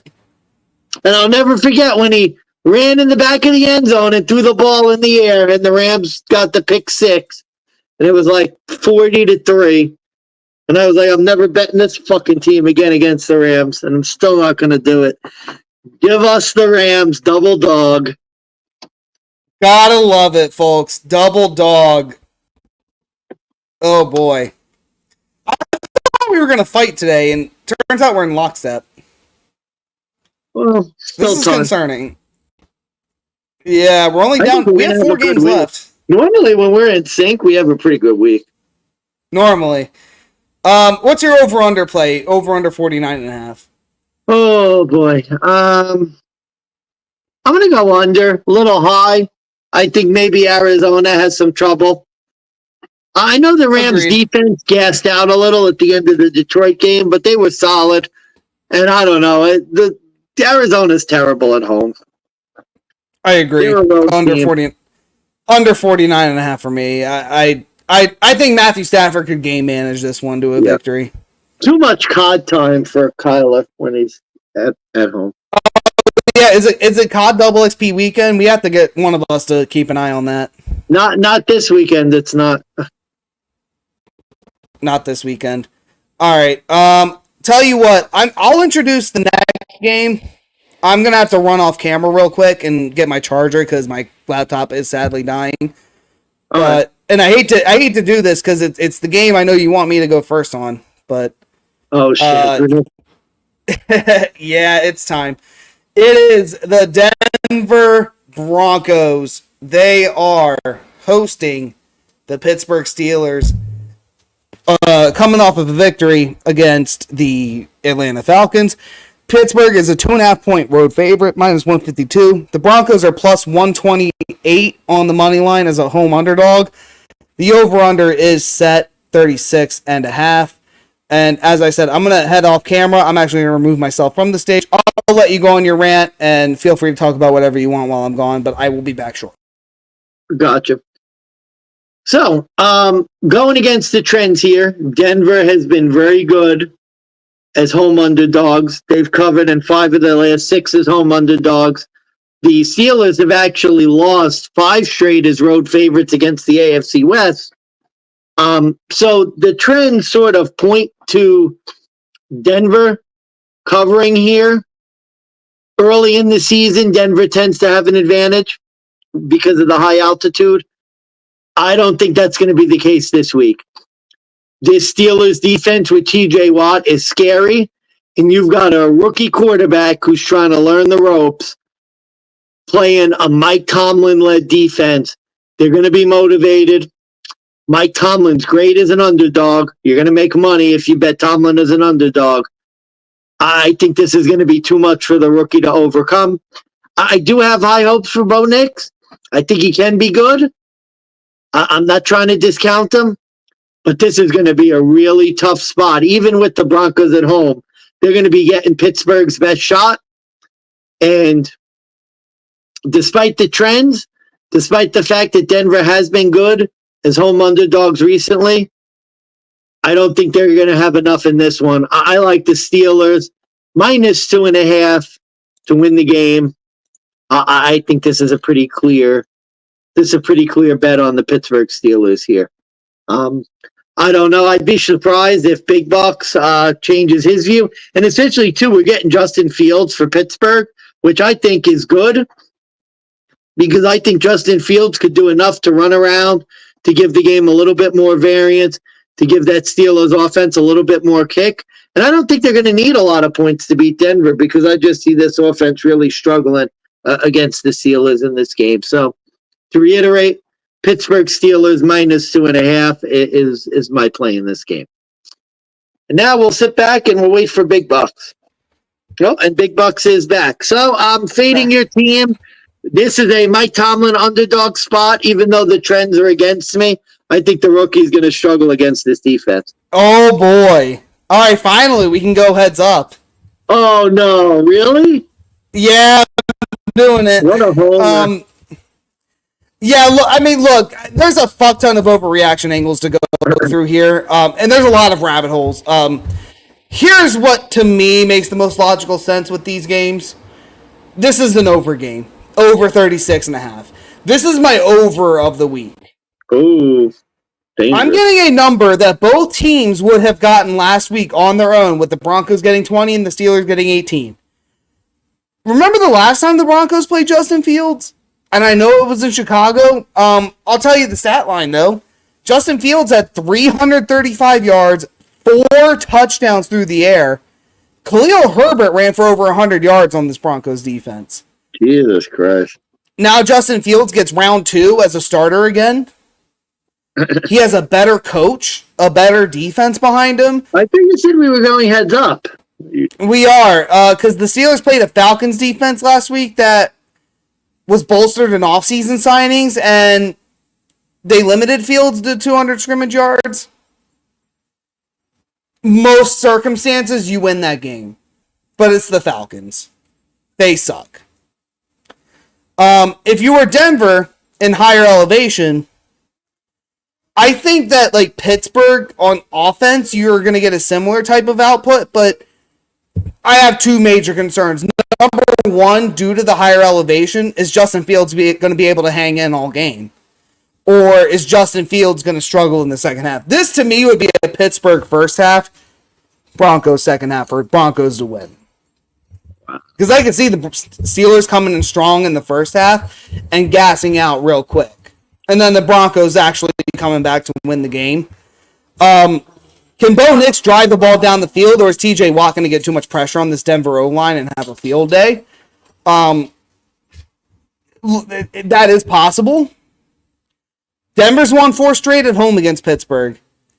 They're 13-5-1 straight up all-time at home against Pittsburgh. Broncos, they're 3-7 in their last 10 against the AFC North as well. Is Bo Nix going to be better at home? Is he still going to struggle? Is this number too low?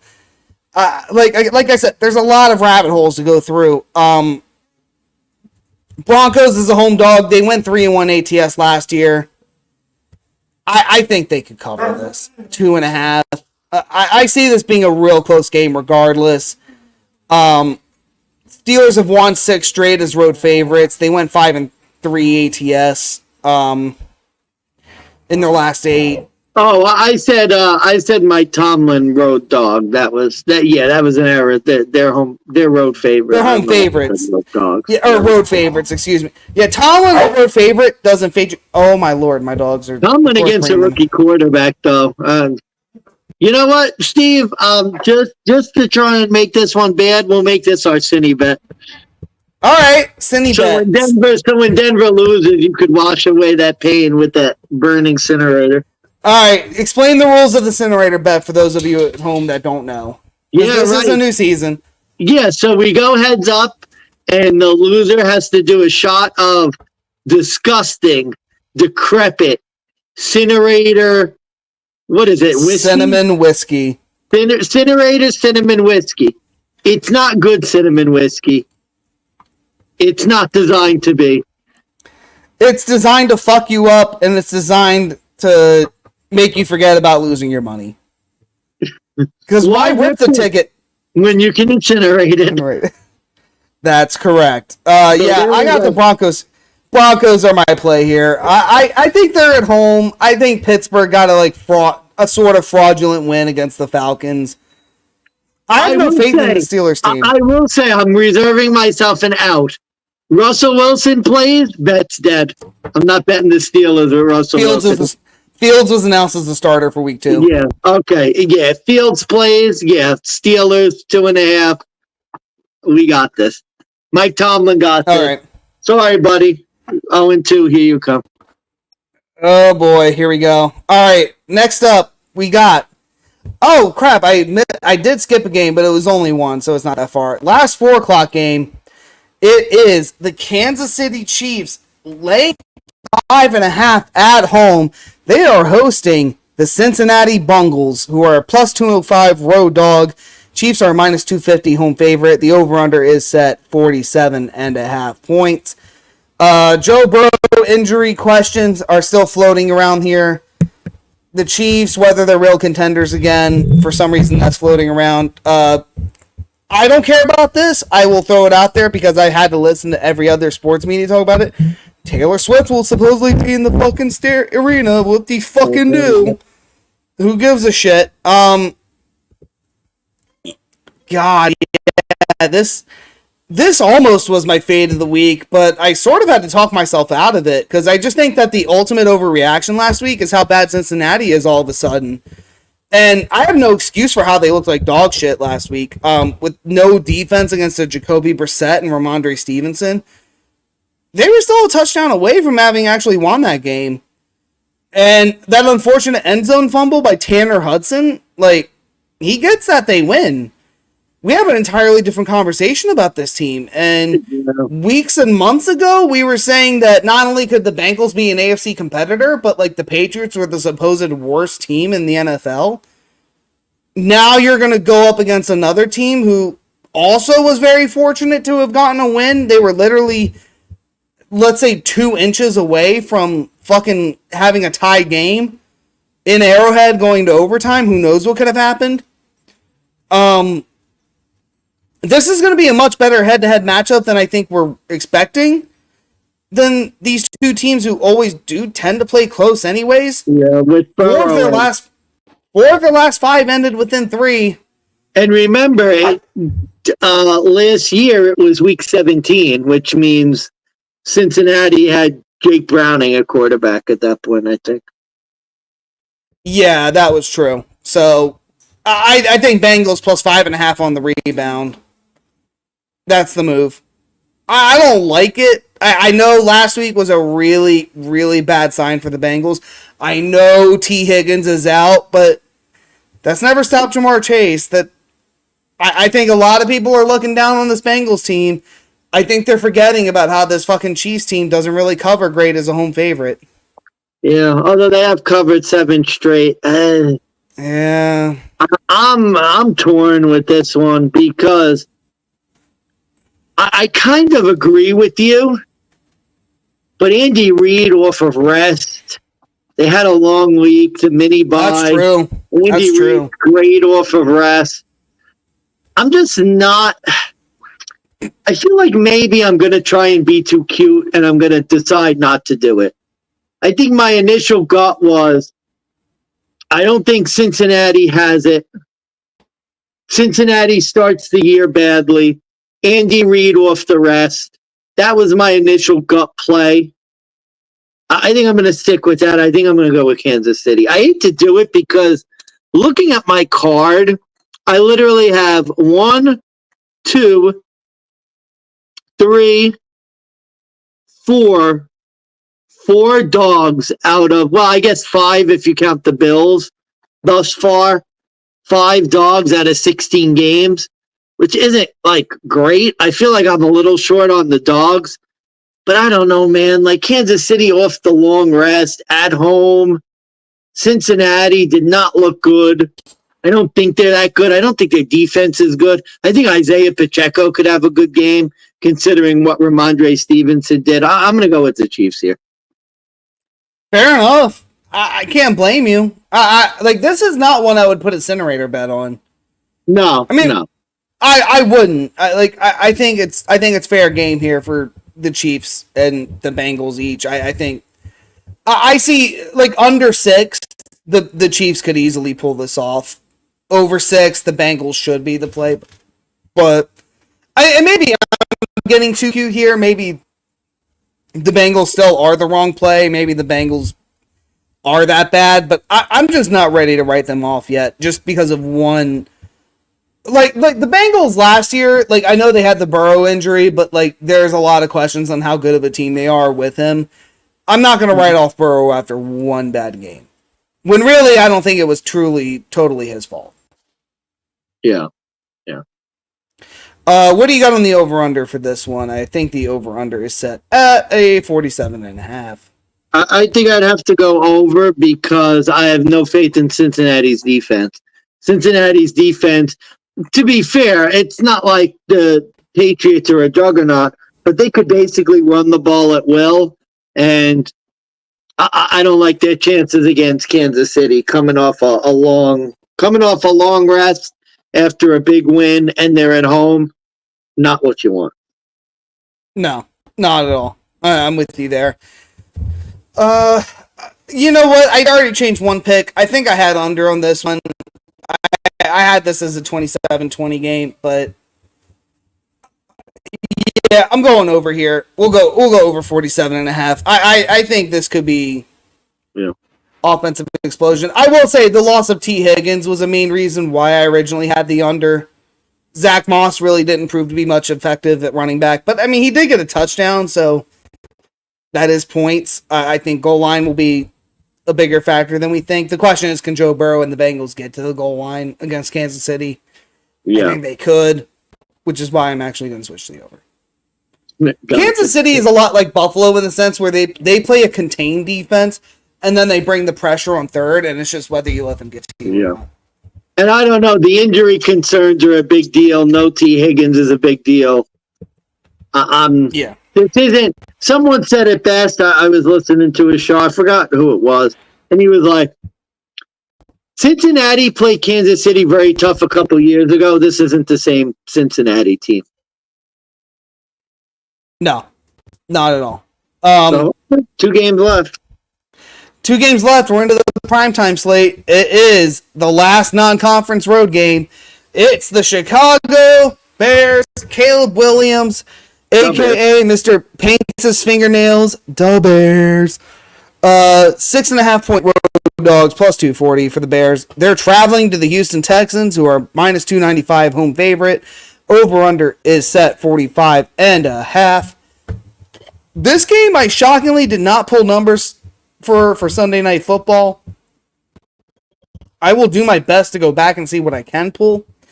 Mansman, I think it is your turn for the final time this episode, so Okay. give us your take. What is the play for Sunday Night Football here? Well, I think this is a simple case of Bears 2-11 last 13 road games. Now, the Bears have been covering at a pretty good clip, 6 of their last 8, but they haven't covered the last 4 on the road against the AFC. I mentioned the road numbers as well.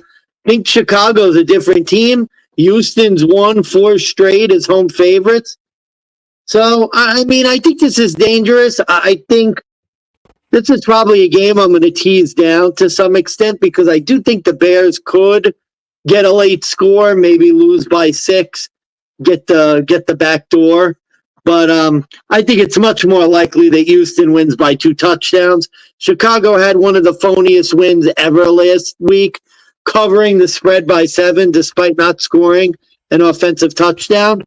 They're not going to be able to do that against Houston. Houston looked perfectly fine. They got a bit unlucky with the block punt themselves last week. I think Houston's fine. They're back at home Sunday Night Football. No concerns with them. I think Houston takes care of business. AFC last four weeks supposedly. AFC home versus the NFC 3-0 straight up. So I'm going to pick Houston. Not my favorite play, but I'm picking Houston here under a tutty. Gotcha. Well, I guess they're more or less at a tutty with minus 6.5. And look, two ways to look at this. You have the non-conference road team, and with NFC non-conference road dogs, they are 2-0 ATS. Or go to the Sunday Night Football stats, which right now say that the home favorite's 1-0 ATS. You really want to go back and get cute? 10-4 straight up in the last 14. And I want to say it's like 10-8 ATS, something like that. So there's one overreaction here that I think is legitimate. God help me if I see Caleb Williams get any credit for last week's win. I don't think I saw anything, so thank God for that. That's good. God help me if I'm wrong. I don't think I'm wrong. The Bears are on very early fraud alert. They're one really bad loss here away from being on an auto fade list. And it could be Sunday night. Let's be real. It really could be. Yeah. I have no faith in this Bears team on this spot. I don't care. I don't care that they beat the Texans in the last 2 matchups. There are 2 different teams in 2020 and 2022. Chicago, too. I think they were both in Chicago. That's correct. The Bears have never beaten Houston on the road. My puppy is losing his mind, of course. Of course, the one I got from hitting that parlay last year, that bit me in the ass real well. The Bears, I just think the overreaction is that the Bears defense came in clutch to save the day. Can they do it again? Are they going to get 2 interceptions, one of which being the flukiest pick 6 we've ever seen in humankind? You know, it's the flukiest pick 6 since, I think, what was it, Jacoby Myers with the Vegas Raiders last year? Yeah. They got a punt return for a touchdown, a fumble recovery. Like, yeah. If this isn't an overreaction, then, you know, the Bears defense also gave up, you know, what was 9th most in rushing, 140 yards last week. They were 28th in time of possession on offense. Oh, yeah, and remember when Caleb Williams said that he told punter Tory Taylor he won't be punting much? And then Tory Taylor proceeded to punt 6 times? which was tied for the third most. Yeah, I Oh yeah, remember and, that one. oh yeah. How about you remember Joe Mixon, who went for 159 rushing yards last game against a tougher opponent, and had 40 minutes of possession time, and they only punted twice in that whole game. Statistically, eye test, offense, defense, off season. These teams are on different levels, and this is a Texans game all the way. Don't hesitate. This is my actual survivor play. Is the Texans. Wow. Whoa. Do you have any open survivor contests going? I did it. I actually failed to register for the first week, embarrassingly enough. You did the second chance? So I'm on a second chance. So technically this is my first week, but Survivor week 1 Texans. Cool. All right. Good for you, man. Good for you. I can see it. I endorse. Chicago was very lucky to get a win. They're tough road spot Sunday night. Agreed. Yeah, I have no faith. And this is an under 46.5 game for me. I know that Caleb Williams had his struggles. I think CJ Stroud could struggle on his own with this Bears defense at times. The question is, can Joe Mixon run? Yeah. I don't know if it's going to matter. I think it could be like 20-3. I could see that. Yeah, it's going to be an embarrassing game. It's not going to be close. The question is, does the over hit? I don't think it does here. That's just my prediction. Yeah. Fair enough. Although last week my lowest category was the over-unders, so take that for what you will. But last but not least, Monday Night Football. We had the Eagles coming off long rest from Friday in Brazil. They flew back to the States. They have extra rest. They are hosting the Atlanta Falcons as 6.5-point home favorites. Minus 320 on the money line. The Falcons and Kirk Cousins coming out that loss against Pittsburgh. Plus 260 on the money line as road underdogs in prime time. And it's an over-under 47.5. Yeah, I think it's my turn to end the show, or is it your turn? No, I think it's mine. Yeah, yours. All right, here we go. Kirk Cousins in prime time against the Eagles for the third time in the history of this podcast. You're going to bet on him again? Remember that one? No. No. Remember that heads up bet? No. I remember that one. The incinerator must have felt good going down. I remember that one. I remember it very well. No, not doing it again.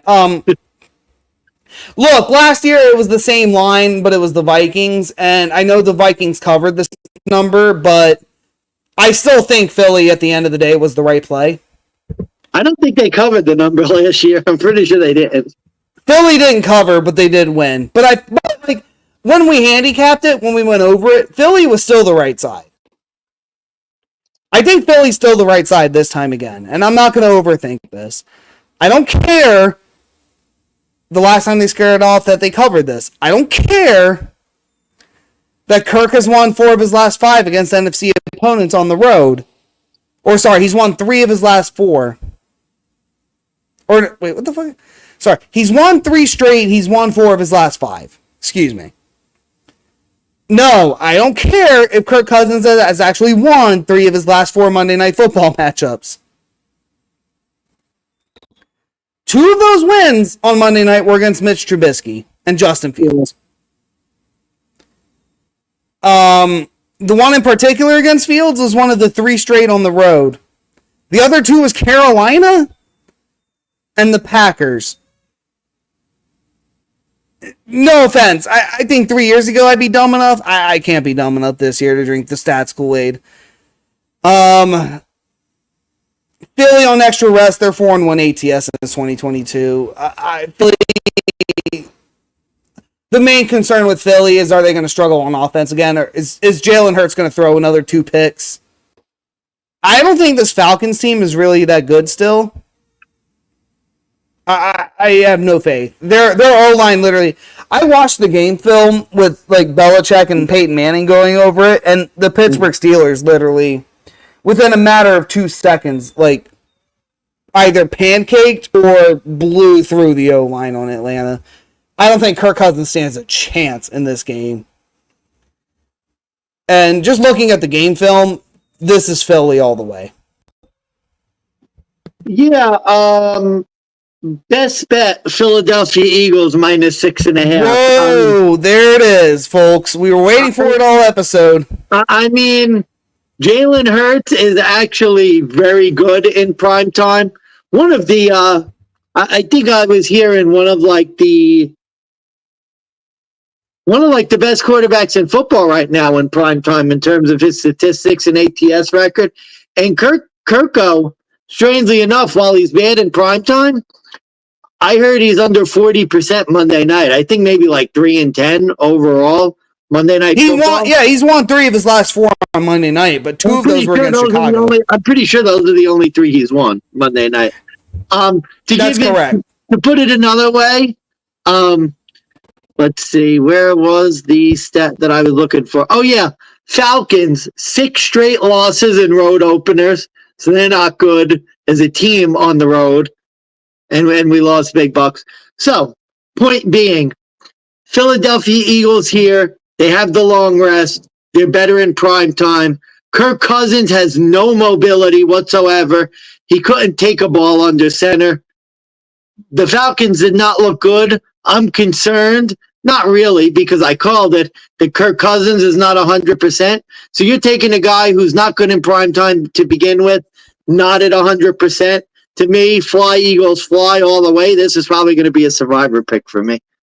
Ooh, survivor and a best bet. Gotta love the confidence. Yeah, I think so. This is, I don't give Atlanta much of a chance. Kirk has no mobility. And they're going to be in Philadelphia. No. That place is going to be rocking. You know, our buddy Jack bleeds Eagles green.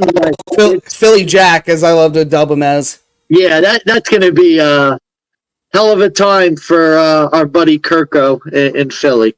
Yeah, Kirko Cuzzo is going to get fucked up in the face multiple times. We could see Michael Penix in this game. It would not be bad. I don't know if we're going to get to that level yet. I mean, I think we're close. Kirko might break his knee again. That's possible. Ooh. I think he's going to get roughed up in this game. Yikes. Yeah, nothing else to add on to that. Monday Night Football, we got... We're almost last done. over-under pick. Yeah, we are done. Over 48.5 for me. Monday Night Football overs tend to be the trend. I want to say that's the case. I know the over hit last week. I'm going against the trend. I'm going under. And the Falcons and Eagles have actually gone under in their last 6 games playing each other. So these teams go under. Ooh. And I see Atlanta having a tough time scoring. So I'm going to go under. I guess my concern is, does Kirk Cousins turn the Jets, not the Jets, but does he start getting his connections with Drake London and Kyle Pitts here? To turn on, buddy. He's cooked. He ain't got no Jets. Well, I meant, does he get connected with Kyle Pitts and Drake London here? Does he, does Brian Robinson start, not Brian Robinson. Bijan. Maybe one of these days he will. He hasn't yet. It's only been a year and a game. So anytime. Well, yeah, we're still waiting for Drake London to pop off. Yeah, Kyle no Pitt, shit. But Bijan Robinson, Drake London. Yeah, no good. No good on fantasy aspects. Kirko under passing yards for me. That's my prop. Same reasons he kind of said. I think he's going to get fucking rattled early. I don't see this going well for him. Nope. But, nope, that's it. We went through, goddamn, 15 games. Yeah. Oof. Woo. Hell of a time. Like we said, check out our picks. Take a look at the link on at DeGents Podcast. Take a look at our picks, and the Big Bucks challenge is there. If you could beat both of us, you got a chance. That's right. And I threw it in the comments. Threw it in the comments. There's our Twitter page. Make sure you follow, and subscribe to our podcast if you enjoyed this episode. If you sign up for our week 2 contest, and like I said, and you beat both me and Money Management in each the spread and the money line picks, you will win a $50 bet on Big Bucks, aka myself, if you win. There's the link to our Twitter page that has the links to the contests. Like I said, make sure you follow and subscribe. That if you beat both of us, you need to be the actual winner, just in case we get more than like one. Yeah, no, you have to beat both. That is clear. You have to beat both of us. Both of us and be the winner, just in case there's more than one person. That's correct. It's only the winner, and you have to beat both of us. There you go. So right. You'll be I have sure nothing else to say. You'll be sure to clarify that in the comment. Yes, I will. I will clarify that in the Twitter post once we put it out there. One last thing, there was a slight delay. However, our buddy Vitrell, a.k.a. Commissioner Kirkland, his Fantasy 10 and 10 podcast is coming out shortly. If it's not out already, make sure you check out Spotify or wherever you get your podcasts. Make sure you follow the Fantasy 10 and 10 podcast. You get 10 minutes, his 10 fantasy football takes. We love having him on. And by the way, management, this is a preview for our guests that do tune into this episode. We will be on the week 2 episode of the Fantasy 10 and 10 podcast. When he goes through it. We have formally invited. We have formally accepted. We will be the special guest on his new episode for week 2. I haven't been formally told anything, so this is news to me, but okay. I will. Yep, this is the shock for everybody. So make sure if you check us out here, make sure you check us out on the Fantasy 10 and 10 podcast coming out here shortly. I've got nothing left. Other words, Money Manson, roll through your best bets one last time for the people. Yeah, gotcha. Best bet, Philadelphia Eagles, -6.5. Fade of the week, we're fading the New Orleans Saints. We're going with Dallas, -6.5. Little NFC East action. And then the double dog of the week, it's a no-brainer. Rams, +1.5, dog of the week. Double dog means we have to get the double dog flying dog beer. We're going to have to celebrate accordingly. Not the day before federal trial.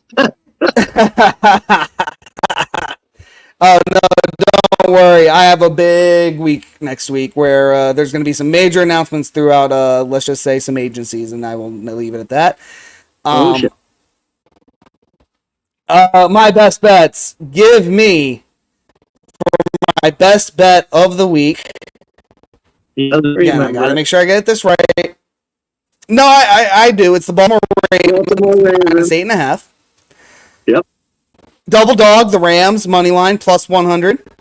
Give me my fade of the week. We are fading the goddamn Jets. We are taking the Tennessee Titans, +3.5. Under 51.5 total for the Tampa Bay Detroit game. And over of the week, if it ain't broke, don't fix it. Broncos Steelers, over 36.5 is my over. Those are my 5 best bets. Survivor play, Houston Texans this week. Contest plays, Money Management. I know you have your 5. Yeah, geez. So one of them, now I have 2 entries, so I've been diversifying, but my big ones are going to be my dog of the week, like the 3 I already gave. I did play Buffalo 2.5 on the contest. I think the Very other nice. 2, yeah, I think the other 2, I'm going to go with the Chargers up to -6.5. And I think the other one, it's probably going to be the Ravens minus up to 9.5. Gotcha. Ravens 8.5 for me, 9.5 depending on the contest. Give me the Jags -3.5. Give me the Titans +3.5, and give me the Rams +1.5. Oh, gotcha. There we go. That's it. We've gone for a very long time, so I think it's 2 time hours. to say goodbye.